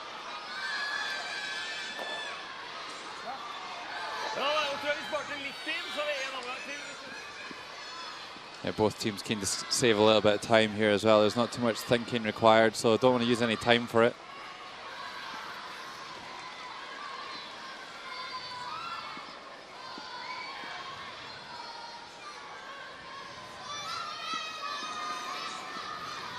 Final stone of the 7th end, and Benoit Schwartz just trying to hit and roll out here to keep the last stone.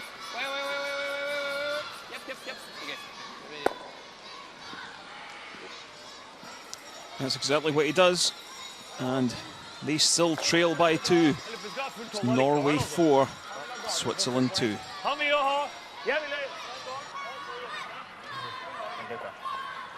Mets en pleine. La même chose.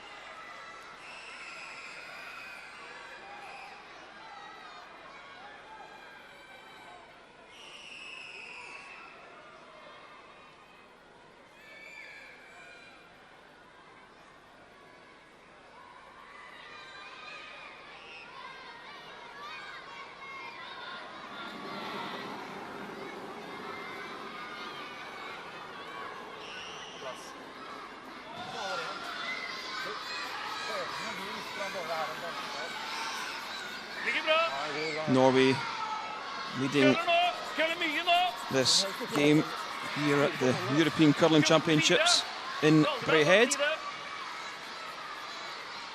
4-2 ahead over Switzerland.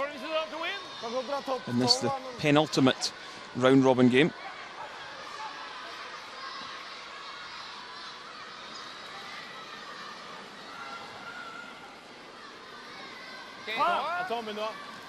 And it's been a pretty even game until the sixth end. Big steal of 2, turning the game in Norwegian favour.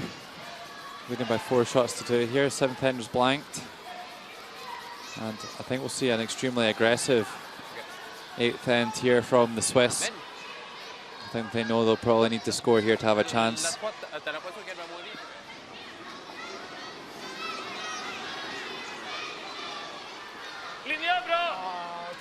Hold ut, Lansva! Ja, han er veldig solid inn. Ok. Frys. Se ut, hva setter seg mer da? Ja, de har gått inn. Nei, men bare så vidt inn. Ja. Jeg er sikker på at vi er inn nå. Better set up this time from Overveld Pettersen. Overcurls a fraction.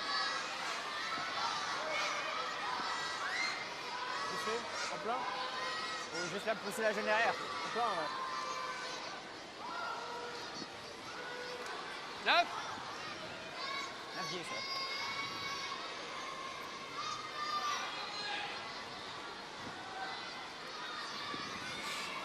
Valentin Tanner perfect today.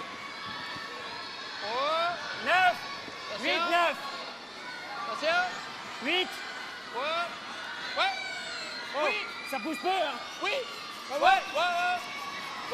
9, 8-9. Ouais. Pousse très peu. Non.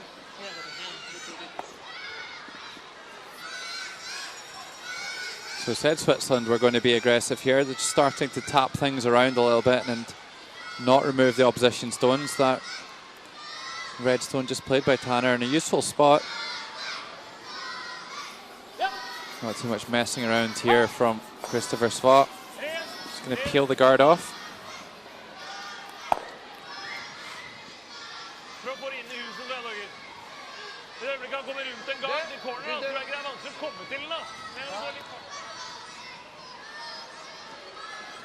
Yeah, Norway not too worried about that red stone.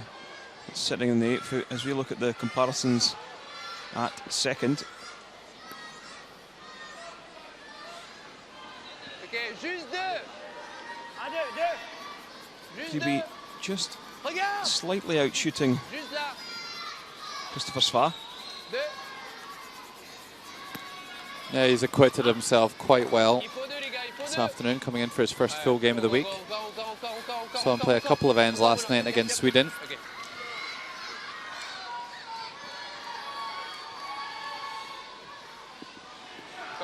So a tight affair between Denmark and Russia. Here we see Rasmus Stjerna holding the broom for Johnny Fredriksson. This is a double for 2, and to take the lead once more.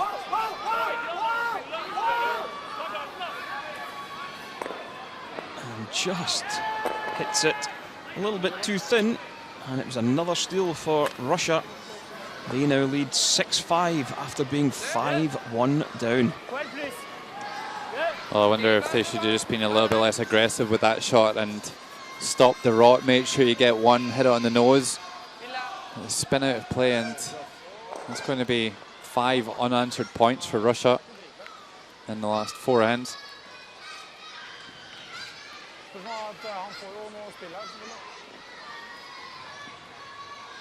Back in our featured game, just both teams just running the stones down here, really. At some point, Switzerland will have to make a play in the house to try and score 2. They're lying 2 against at the moment.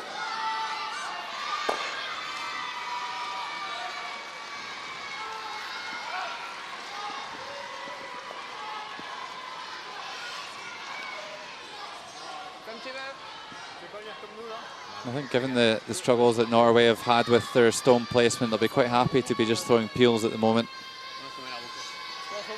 Absolutely. You see the percentages at third. Pierre de Cruz just unable to really do anything with his draw weight. Yeah, well, Torgeir Nergaard's been much better in the second half and has really made the difference for Norway. Just couldn't string 2 shots together in the first half.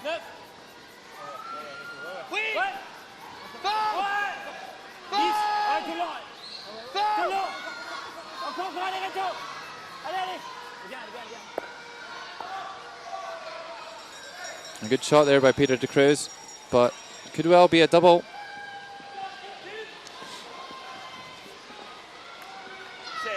So this is a bit of a wait and see moment here. It's not an absolute gimme here for Torgeir Nergaard. It does need to be quite a thin contact on the first stone to make it, but certainly there.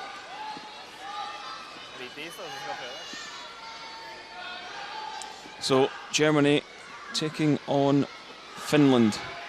And there you see Finland sitting a couple of shots. Alex Baumann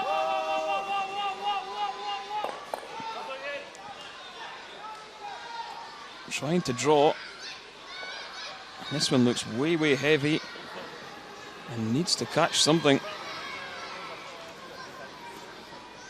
And it's going to be a steal of 1 for Finland. They now lead 5-3 after 7 ends. And back in our featured game, a fabulous double take out there by Torgeir Nergaard, hitting it absolutely sweet as a nut. So both of the Swiss stones have left the house, and Norway lying 2, the only 2 stones in play.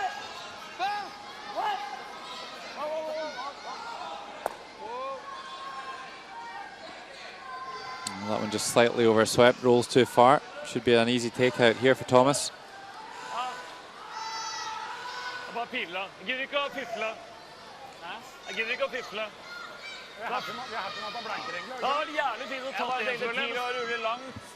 Men han prøver fysen selvfølgelig. Yeah, so we take a look at the double that we missed earlier. Great shooting by the Norwegian third. And a chance to tidy up.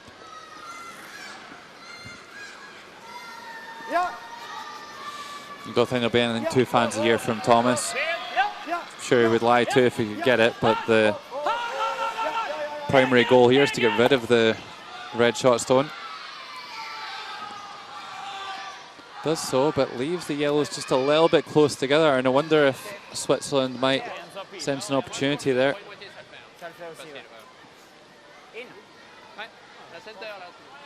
Thomas Hulshood, 95% today. Fabulous play. Benoit Schwartz hasn't been that bad himself, but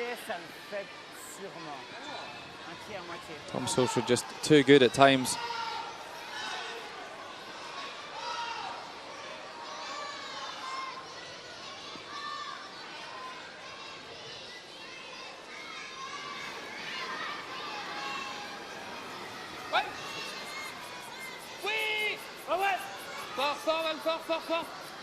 How's this one looking?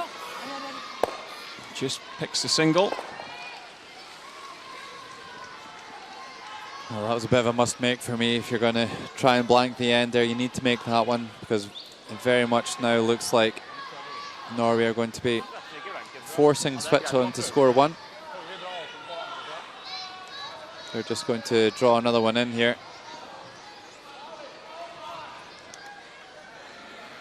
And Thomas Hulshood still going at the top level. It's clear that he's been putting a huge amount of work in the gym over the last few years, and just wonder if that conditioning is just going to help extend his career and help him compete at the top level.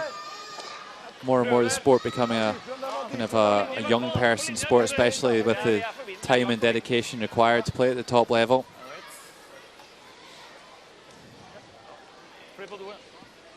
That was going a little bit further than he would have liked, but still, with it being in the house, it does force Switzerland to score 1 here.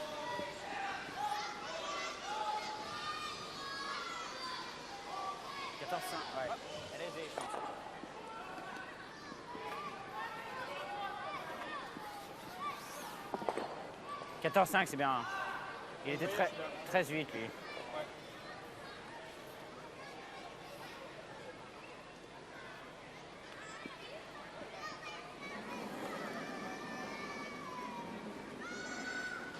So final stone of the 8th set, and Benoit Schwartz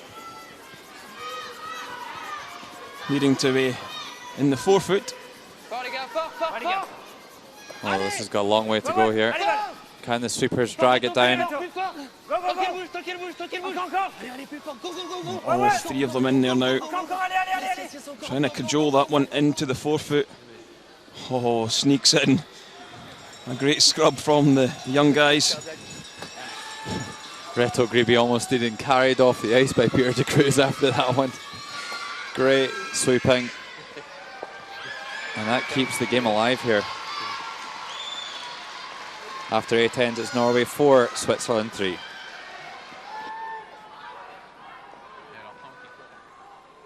Just a few short years ago, Las Vegas first emerged on the world's curling radar.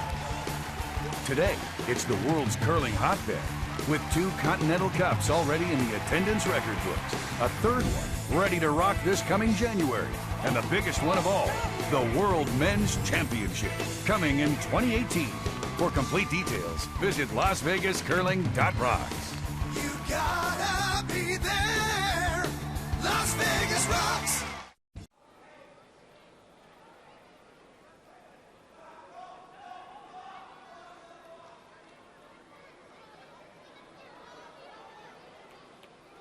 Hein?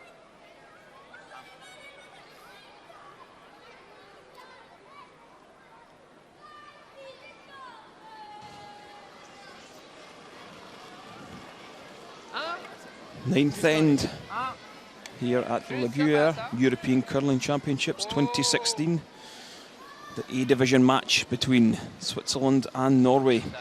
Norway leading 4-3 in the 9th end, and they have last stone advantage.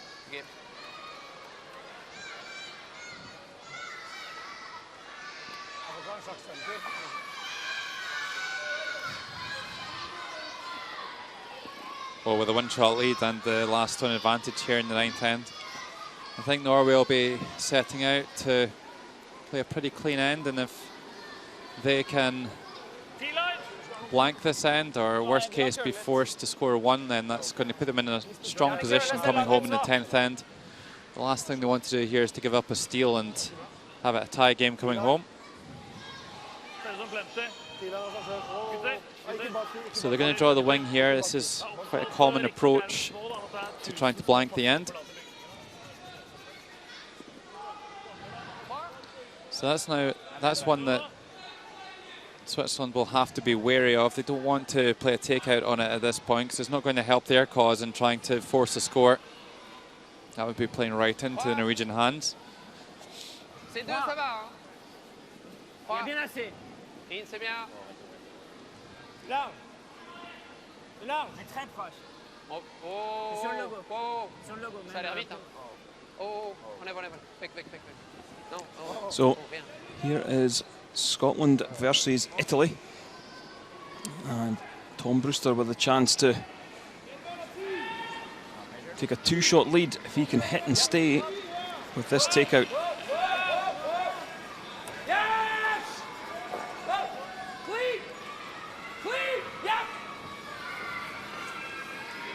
Right on the nose, and they take 2 and a 5-3 lead into the 9th end.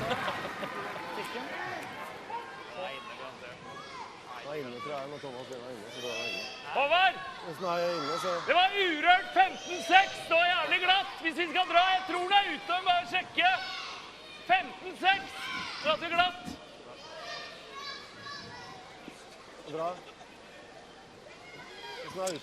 So they're just going to check if the stone is in the scoring area.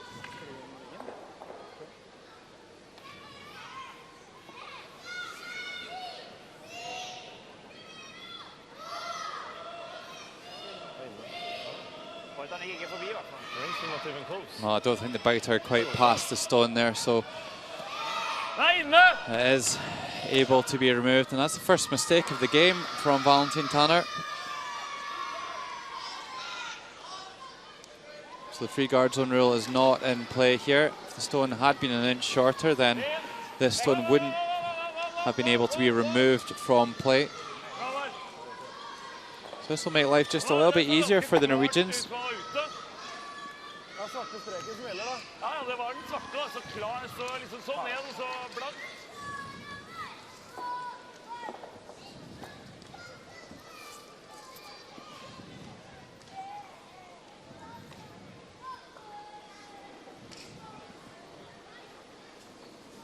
Qui est la place? Oh, rien maintenant, rien maintenant. C'est dedans. Vraiment là. C'est largement dedans. Ligne, c'est bien. C'est au fond. Oh, maintenant, oh, attends. 8 tout seul. Ligne, c'est bien. Ok, c'est 9, ça, c'est bien encore. Tout seul 9. Oh, ça reste? Juste seul.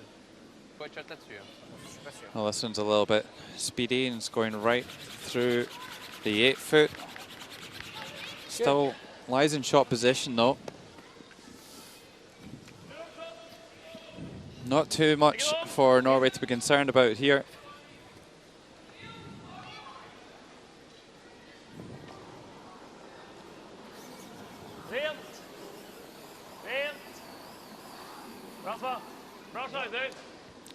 Yeah, just peeling the guard off.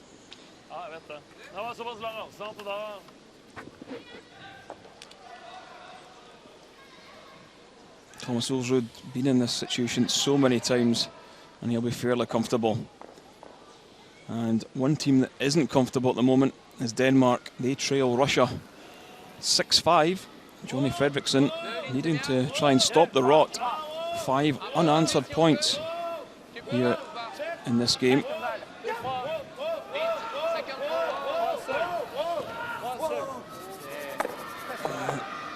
Can't quite manage to squeeze that one in. It's only going to be 1 point to Denmark, and the game is tied at 6 after 8 ends. Well, a great effort. That just had to roll half a stone more.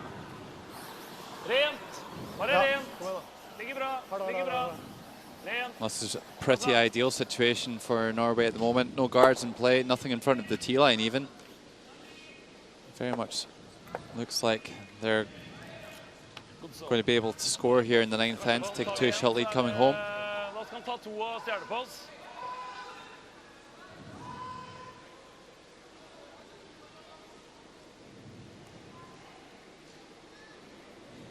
As I look at the delivery of Pierre de Cruz, the sweeper's moving in as soon as the stone's released at the hog line. Même 3, c'est bien. Ici. So generally you'll see just one sweeper sweeping when they need to impact on the line of the stone. If the stone needs to go a little bit further for weight, then they'll have 2 sweepers going on it.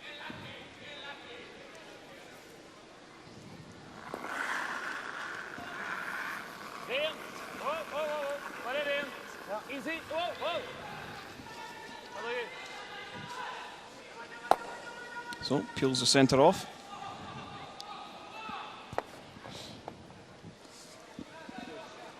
So there we see the games elsewhere.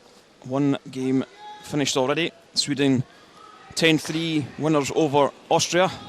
Scotland 5-3 up on Italy. Denmark and Russia all square, and Finland ahead of Germany. It's all getting very interesting as we approach the final stages of the round robin. Getting right down to the nitty gritty and finding out who's going where, who's going to the semi-finals, who's going to the B division, who's going to the World Championship.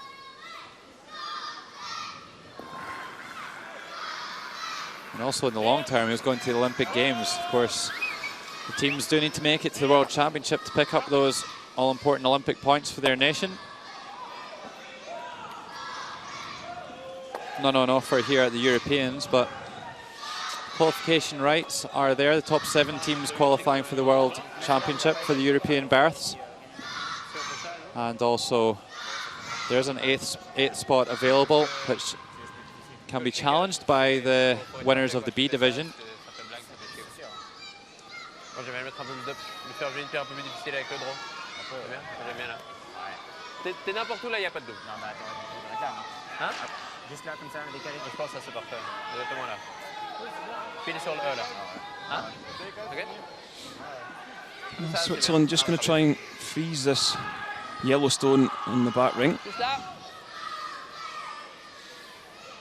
Yeah, Kenny, slightly Faut pas être triste parfait, hein. a change of tactic here almost for Switzerland. They're going to get in there and try and lie to and at least force Norway to score. That's about the best outcome that they can look for here. Certainly not in a position to score at this point, to steal at this point, sorry.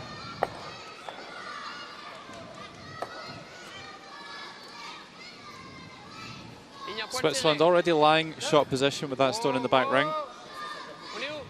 Ouais. Reto, oui. Oui. Ligne, oui. On est où? 8-9. Oui. C'est vraiment 9. 18. Oh. Là. 18. Oh. 50 pro, 50 pro. Oh, laisse-la.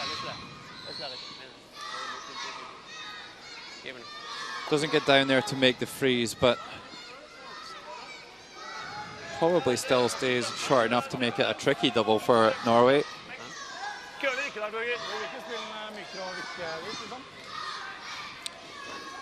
Well, there you see the standings. Sweden on top of the table there, 7-1, already qualified for the semis.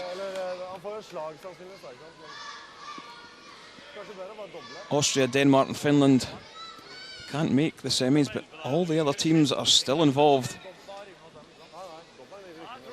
Absolutely. As soon as you go to 5 losses, then you can consider yourself out of contention for the playoffs. Generally, anyway, I'm sure there's some permutations that it could happen, but looks unlikely this week. The winner of this game in session 8 is likely to join Sweden in the semi-finals. Both of these teams on 5-2, and the winner are going to 6-2.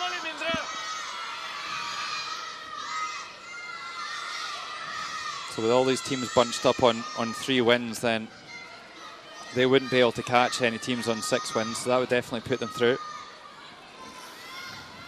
With just 1 session to go here in the Braehead Arena. Thomas Silsrud has been on terrific form this afternoon. Well, I think he might have had a heart-stopping moment there, because that was fairly close to missing that red stone. Did enough to get it out there anyway. I'm sure even if he missed it, it wouldn't have been in that bad shape, but still would have made things a little bit more complicated.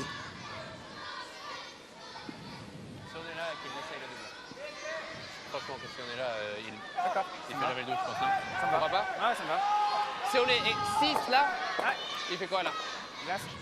J'aime bien le bord du 4 pieds là. Avant, il y avait quoi? Avant, il y avait ça. Ok. 6 là, Van. Switzerland are going to try and put their final stone of the end back in a similar spot to where they just were. Maybe a little bit higher in the house. I wouldn't expect Thomas Silsrud to go all out for a double takeout anyway. I think he'll just be looking for a safe one, but you don't want to tempt them into it. They're still alive if they go 2 behind into the last end. If they go 3 behind, then they're almost dead and buried. 7, c'est trop. 7. Et Reto devant. Ne perds pas. Vitesse. Juste headshot. Dans le 8 pieds. Dans le 8 pieds. Oui. Prends pas le risque. Fort les gars, fort. Oh. Juste là. Prends pas le risque. Juste dans le 8. Très bien. Perfect spot. And Thomas Silsrud's just going to ignore both of those red stones and draw the 8-foot. Det er så klokka, gutter. Den siste der nå, så stopper der. Det er 15. Og det er bare renhold. Det er glattere, så jeg må... Ikke sant? Du er heller bra der! Ja, Håvard har spilt her. Unna trim! Tror det her er fint. Jeg tror det er sånn som det har vært. I don't think Thomas has thrown a draw for a couple of ends, so just checking with his players what the ice conditions are like and what speed that he needs to throw. He did throw one in the 6th end on his way to a steal of 2. We've seen the ice conditions be reasonably consistent throughout the week, so it should be all sitting there in his muscle memory, how hard he needs to push out the hack to get the stone down there where he wants it.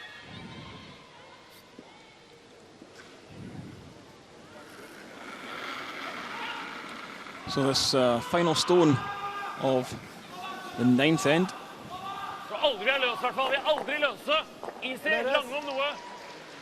Just trying to keep this one clean, the sweepers. Look fairly happy with it. Just giving it a little brush now. Great shot by the skip to pick up the single and extend the lead to 2. And it's a 5-3 lead for Norway over Switzerland.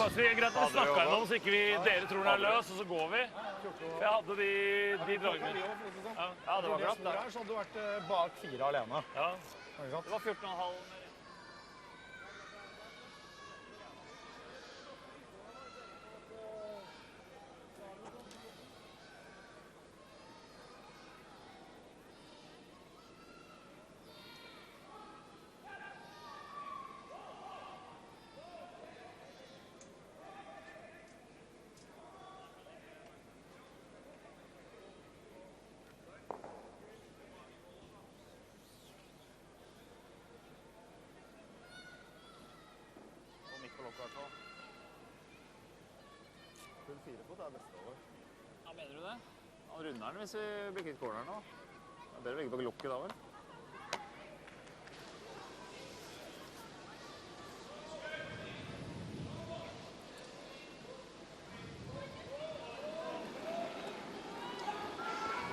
Tenth and quite possibly final end of this game between Switzerland and Norway. Norway leading 5-3. Forsiktig, ikke slippe den for mye, altså. Og ned på knappen, kom igjen! 14-7. Helt ned på 10. Kom igjen. Norway just winning the play in the house. Kom igjen. Bra. Bra.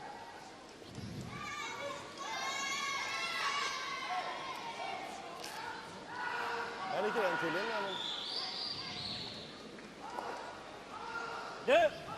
C'est 3. Ok, 3. 3. It's a fairly standard setup here, Logan. Yeah, absolutely. We'll see Norway chuck both of their stones into the house, I would think. And Switzerland will try and use corner guards to generate the multiple score they need to keep themselves alive here in session 8. Skal vi inn nå? Jeg har aldri gjort det før. Jeg tror vi pleier å gjøre det. Nei, jeg har aldri gjort det. Jeg liker også å synes det.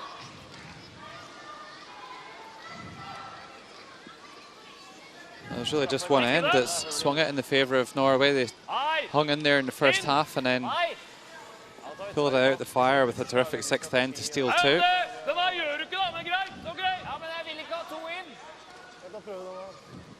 Looks like they're going to try and play a tick shot on the corner guard. Push it a little bit closer to the barrier. This is quite possibly one of the hardest shots in the game. Not as hard as the perfect freeze though, eh, Logan? It's a close one. Oh, he hits it, and Pierre de Cruz puts it into the foam, and Vervad Pedersen is absolutely furious. He was shouting for the swooping to be called off. Overswept and, yeah, seething.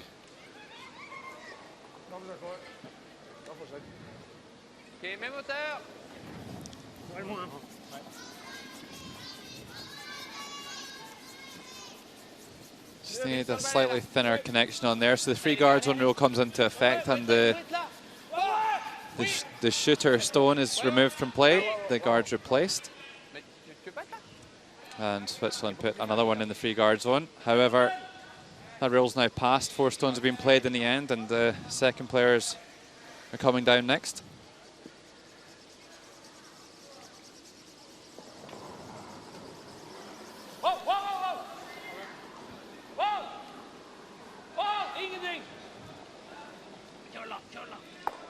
Oh, just manages to catch an inch of the guard. Does enough to remove it from play. I think everyone breathed in for a second there.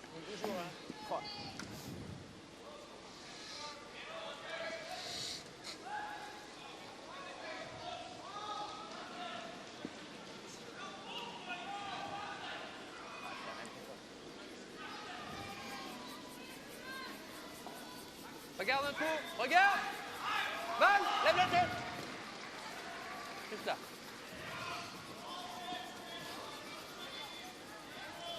Mise parfaite. Switzerland contenders to put the guards back up, and they're just really running Norway down at the moment. Scotland looking good in the 9th end here, sitting 3 stones. Joel Redernaz trying to draw for one.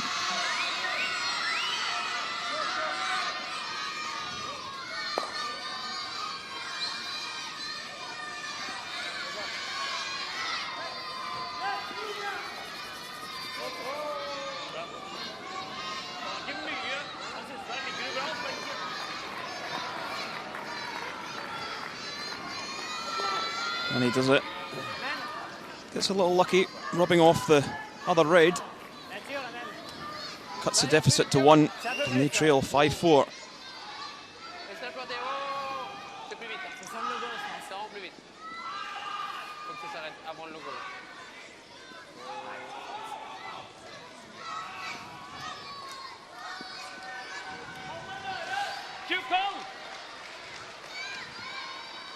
Well, maybe a slimmer slither of a chance here even for Torgen Nørgaard to make a double.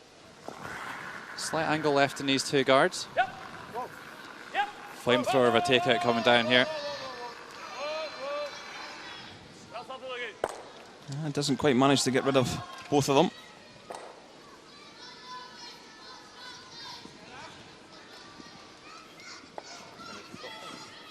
Ouais, 7-8, c'est bien. Poil plus. Je vais avoir de la place. So Denmark and Russia all square. And that is skip for Russia, Alexei Timofev. Throwing for 2. Is this one going to crash into the top red? It is, but spins down in and a score of 2. Oh, what a turnout round from Russia. 5-1 down after 3 ends, and have completely dominated the rest of the game. And they've got a commanding lead coming home.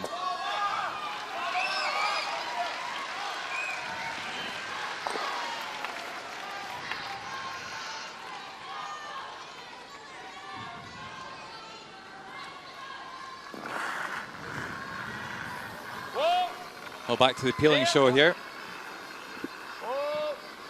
Switzerland decided to come and draw around that guard this time to keep them in line. They've got one in the house now. I think we'll see them throw one more guard. It'll be very interesting to see what Norway choose to do next. Pierre de Cruz made the move up from 2nd stones to 3rd stones today. Hasn't quite been at his best or as strong as he has been throughout the week. 90% is 2nd in the games running up to this one, but much below that level here this afternoon.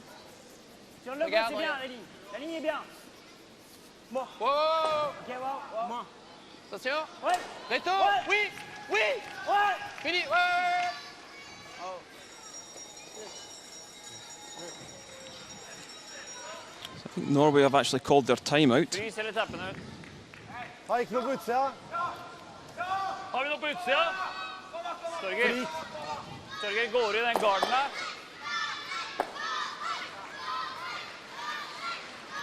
Utsida er helt sjukestue. Hæ?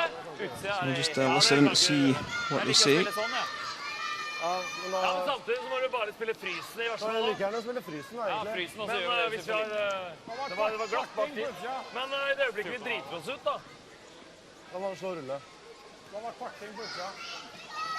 So here's Petter Moe entering the fray. Så er vi kraftige favoritter. Vi så her. Ja. Men i det øyeblikket du suser, saft susa, eller litt høy, samt for en skin-dobbel, her ser du på en trøyer. Ja, men i det øyeblikket du ikke gjør den perfekt, da. Stoppe her. Han spiller den. Nei, men da blir det ekstra. I ekstra så må du sannsynligvis straffe knappen for å vinne. Det er lettere dragning nå. Kanskje... Don't expect too much contribution from the coach here. Yeah, the four of the guys on the ice will be making the call. Pea's just there to add a bit of support more than anything. He was actually a member of Christopher and Harvard's junior team over a number of years, so they've played with each other on a number of teams throughout their junior career. So they do have experience of being around each other at major tournaments before. Absolutely, and Petter will be going to the World University Championships with the Norwegian women's team. I'm sure he'll have a bit more influence there.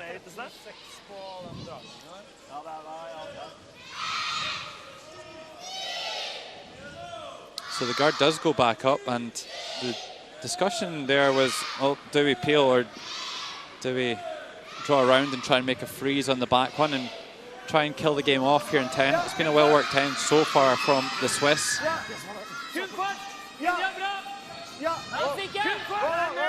This is a slightly risky call, this one. Switzerland do have 2 stones still to come, so it does put a score of 3 in the equation. But only if he misses this one, and he's got it absolutely perfect. It doesn't quite push it through, but certainly does enough to nullify it. Great shot there by Thomas Solsrud. He's had a great game.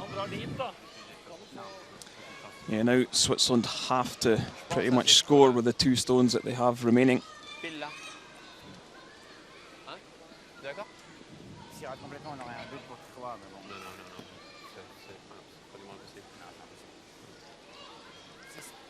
So not too much option for Switzerland here other than to draw around the corner guard and hope for miss. 5-6 vel? Just der.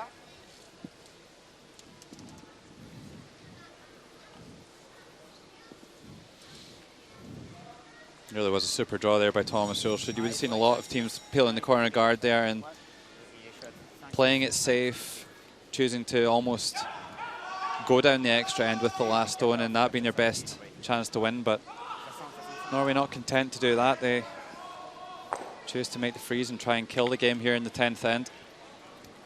Yeah, it just shows the confidence of the skip. Ligne à poil serré, Val. Ouais, Manos, tu peux, oui. 6, oui. Fort, faut rester la garde. Fort, fort, fort, fort, fort. Tout ce que t'as, Val. Fort, plus fort, plus fort. Fort, fort, fort, fort, fort. Well, needs to get into second shot position. Sneaks by the guard. On est là. Ça va finir? Non, non, non. Well, that certainly gives Norway something to think about, at least. Yeah, Norway can kill the game here. If they could ever just corner freeze this, it'd be game over. Ikke mye.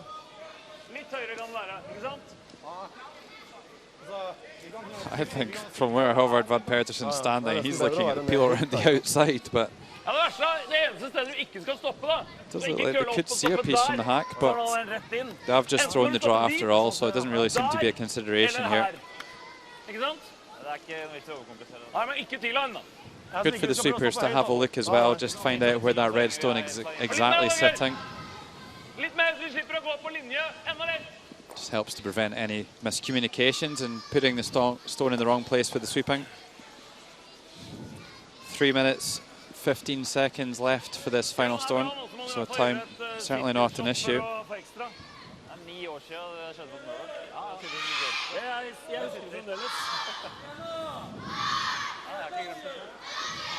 vil at dere skal slå av. Liker dere ganske hardt på den for, eller? Er de ballparken på samme fart, eller? Ja, slår av litt, da. Vi må bare sikre til han, så må vi ta det med Torger på slutten.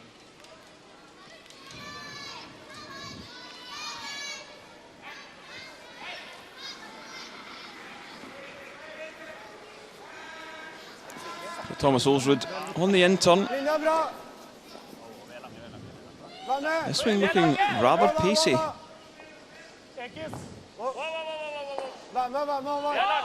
A long way to move. Well, anywhere kind of alongside that Swiss shot is absolutely perfect. Well, not good enough to kill the game, but certainly good enough to make it extremely likely that Norway will win it right here. The only option they really have is to go for an extremely thin double takeout off that stone in the forefoot. Just hit an inch of it and hope that they can steer the yellow underneath the red on the wing.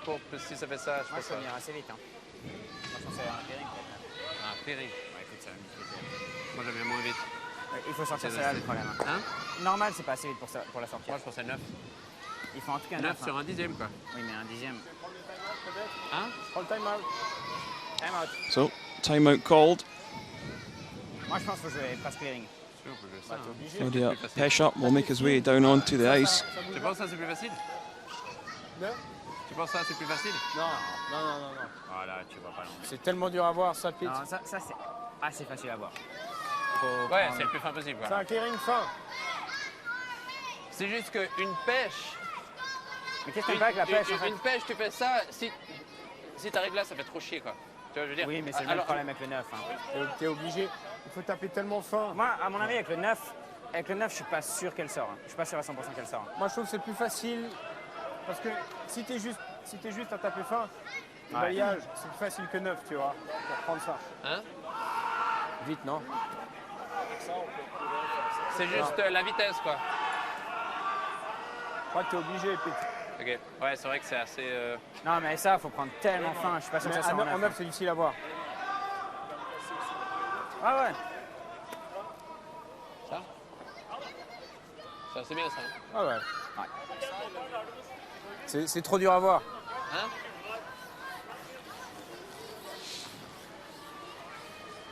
Well, this is a 10 out of 10 for difficulty, this one. Just needs to glance off that yellow stone in the forefoot.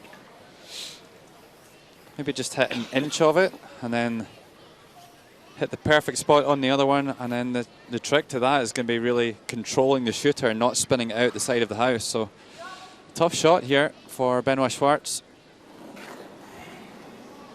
This would certainly be one for the highlight rule if it came off. No. Is it hitting anything, Logan? Right past the side, and a steal of 2 for Norway. They are the winners, 7-3 after 10 ends. The scoreline didn't really reflect the game.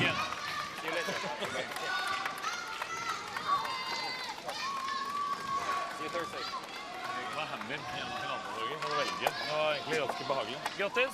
Hammer, det var jævlig fint å få den her. Det var... Jeg senker skuldrene litt i grunn. Ja, det var egentlig... Roger er min nå. Ja. Jeg er nødt til å ha nakken litt. Ja, det er ikke noe krise for meg. Jeg har jævlig vondt i nakken. Se snart. Syk hodepine.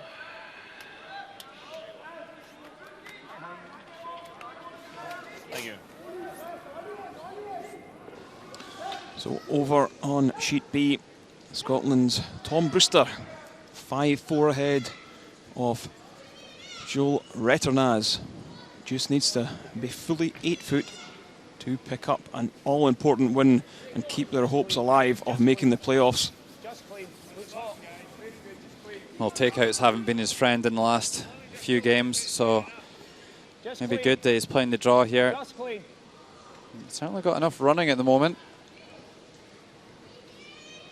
Yeah, that's pulling up in time though.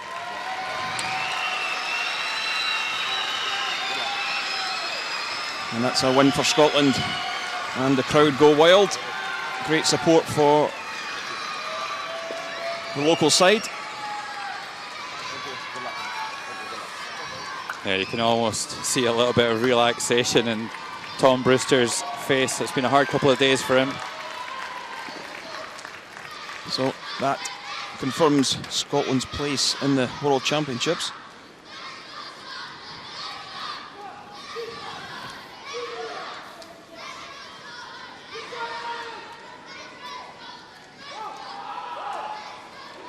So a great win for Tom Brewster.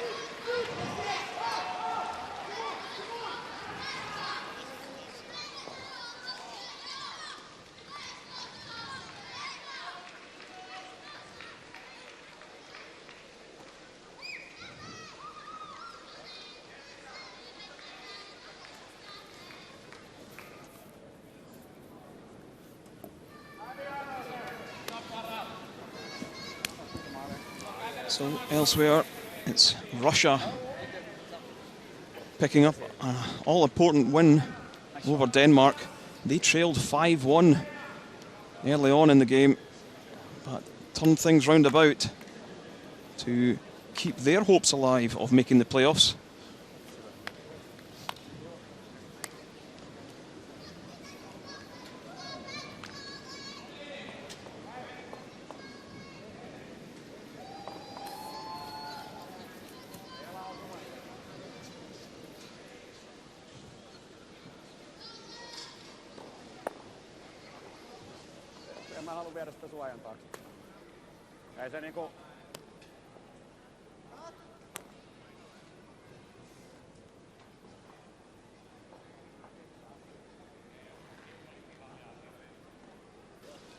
So on sheet D, Germany all square with Finland as they play an extra end to settle their 8th session draw.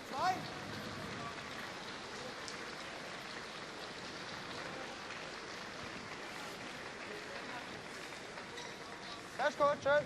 Wunderbar. Good. So a few stones in play. It is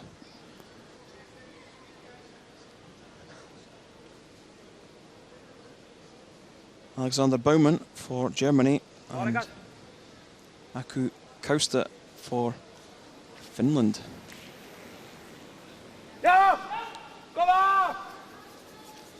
Kasper Hakunti looking to peel the centre off. Does peel the centre but crashes into the corner. Does block the left hand side ever so slightly. It's Finland with last stone advantage.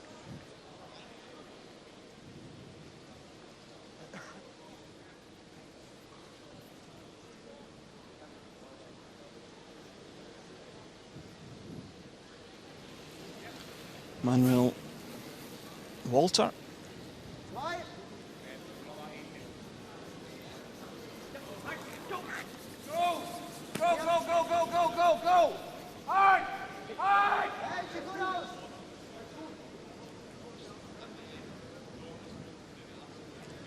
Throws up the centre, just really hoping for a mistake now from Finland.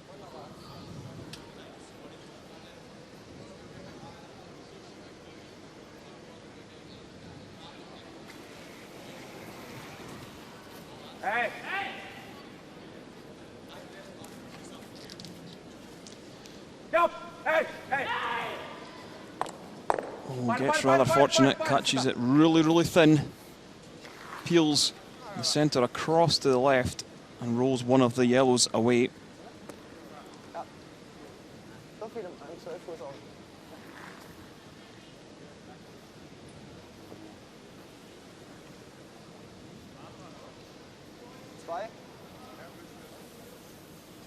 Few stones lying around, so there is a chance that it could be a mistake from Finland.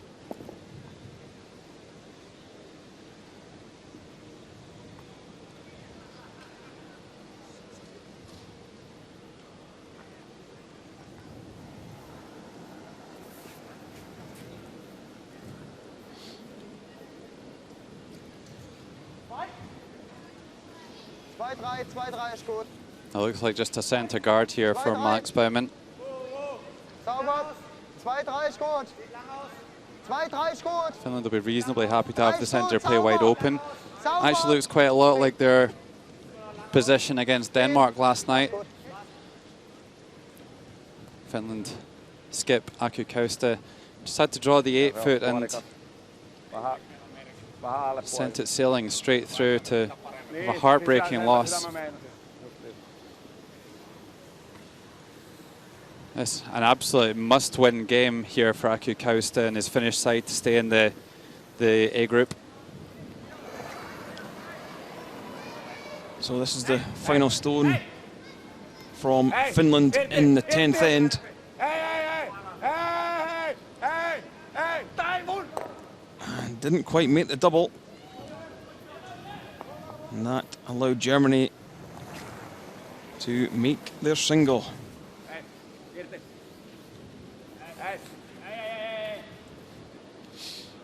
Well, if we could ever get the wide one away as well, that would be great. Just hits a fraction too thin. And this next one will go into the house for Alex Baumann. Yeah, he doesn't want to slip into the 8 foot. He just wants to be sort of half in the 8 foot and force Aku Kausta way out to the left there to maybe play a draw. And as we've seen this week so far, the Finnish side have not been too prolific with their draw weight.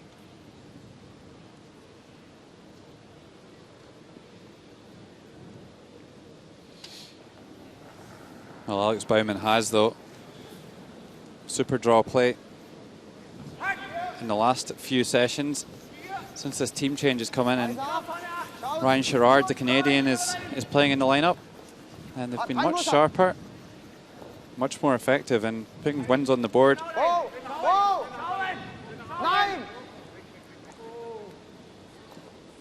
Sit. Sit. And it just slips about a foot too far. Well, I think Aku Kausta may be able to play a take-out on that to get shot, but it's a close one to call. Yep, just indicating he's going to play the draw. That is the call, I think, Logan. I don't think he's willing to risk hitting it on the nose and not being in shot position. So play the shot that you know can win the game.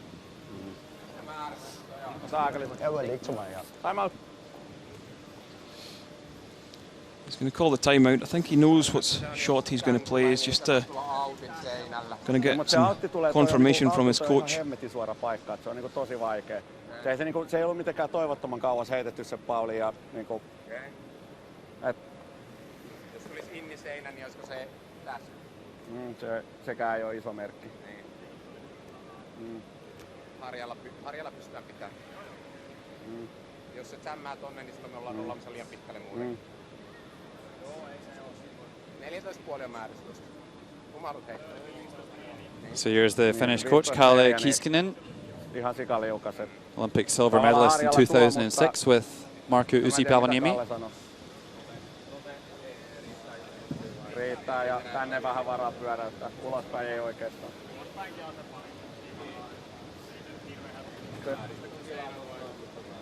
Seinä. Vähän vaikea luo, siis toi oli 15-4, niinku ihan sikaliukaset. Tiukalla merkillä pidetään se harjalla. Tosta noin seinä. Harjalla saa pidettyä kaiken suorassa.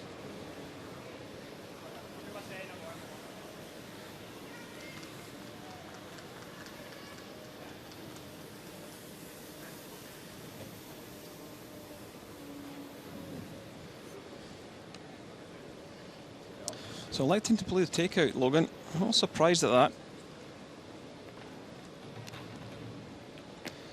Well, I think that does explain why he is playing the takeout. He's 83% on takeouts as opposed to 50 on draws.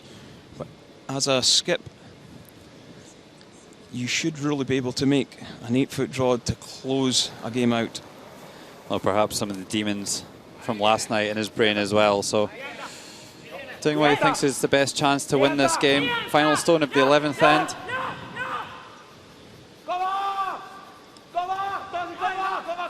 Have they held it? They have. And that's a win for Finland. over Germany. So Germany, that put pay to their championships. They can't make the playoffs. So here you see Finland 6, Germany 5 after 11 ends.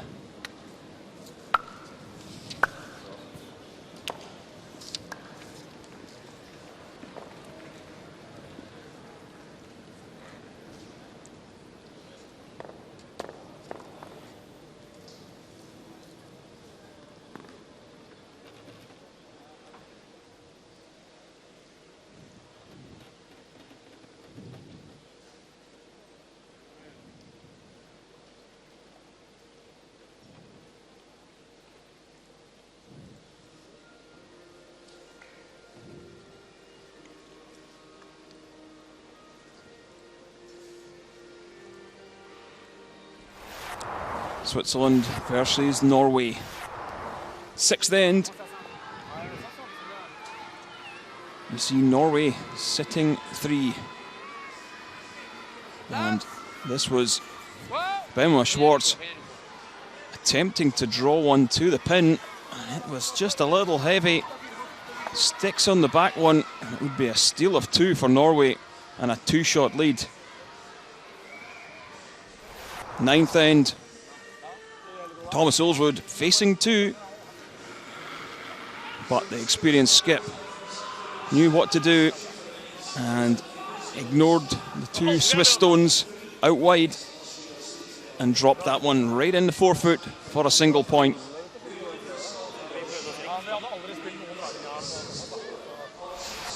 Tenth end, and here you see it, Norway looking good. Benoit Schwartz going for a circus shot to try and take this one into an extra end, but just couldn't catch enough of the yellow.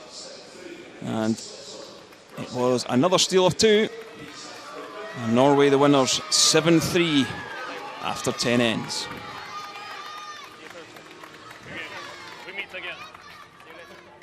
Elsewhere, in 6 ends, Sweden defeated Austria 10-3. Scotland 6-4 winners over Italy.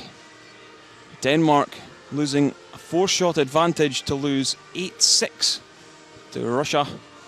And as we've just seen, Finland 6-5 winners over Germany.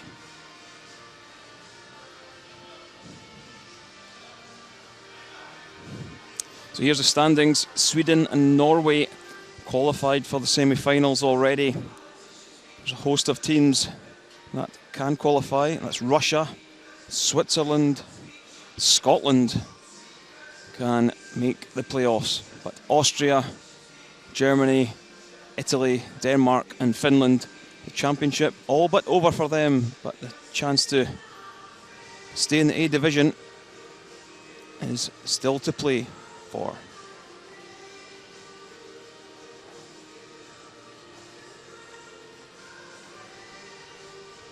Thomas, congratulations on that win. Looked like a bit of a struggle out there at the times. So how does it feel to get the win?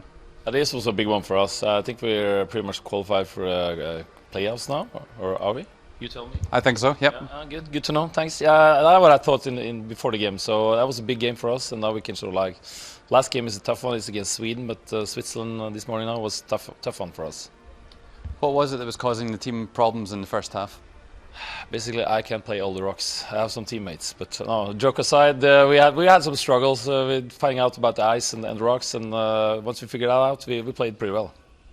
And how is it playing in there with all the school kids making all that noise?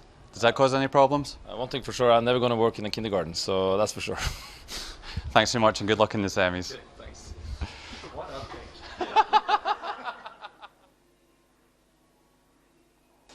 So that was winning skip Thomas Ulsrud. Delighted with the win over Switzerland. So that's it from draw 8 here at the Braehead Arena in Paisley, Scotland. So from Logan Gray and myself, Kenny Edwards, thanks for listening.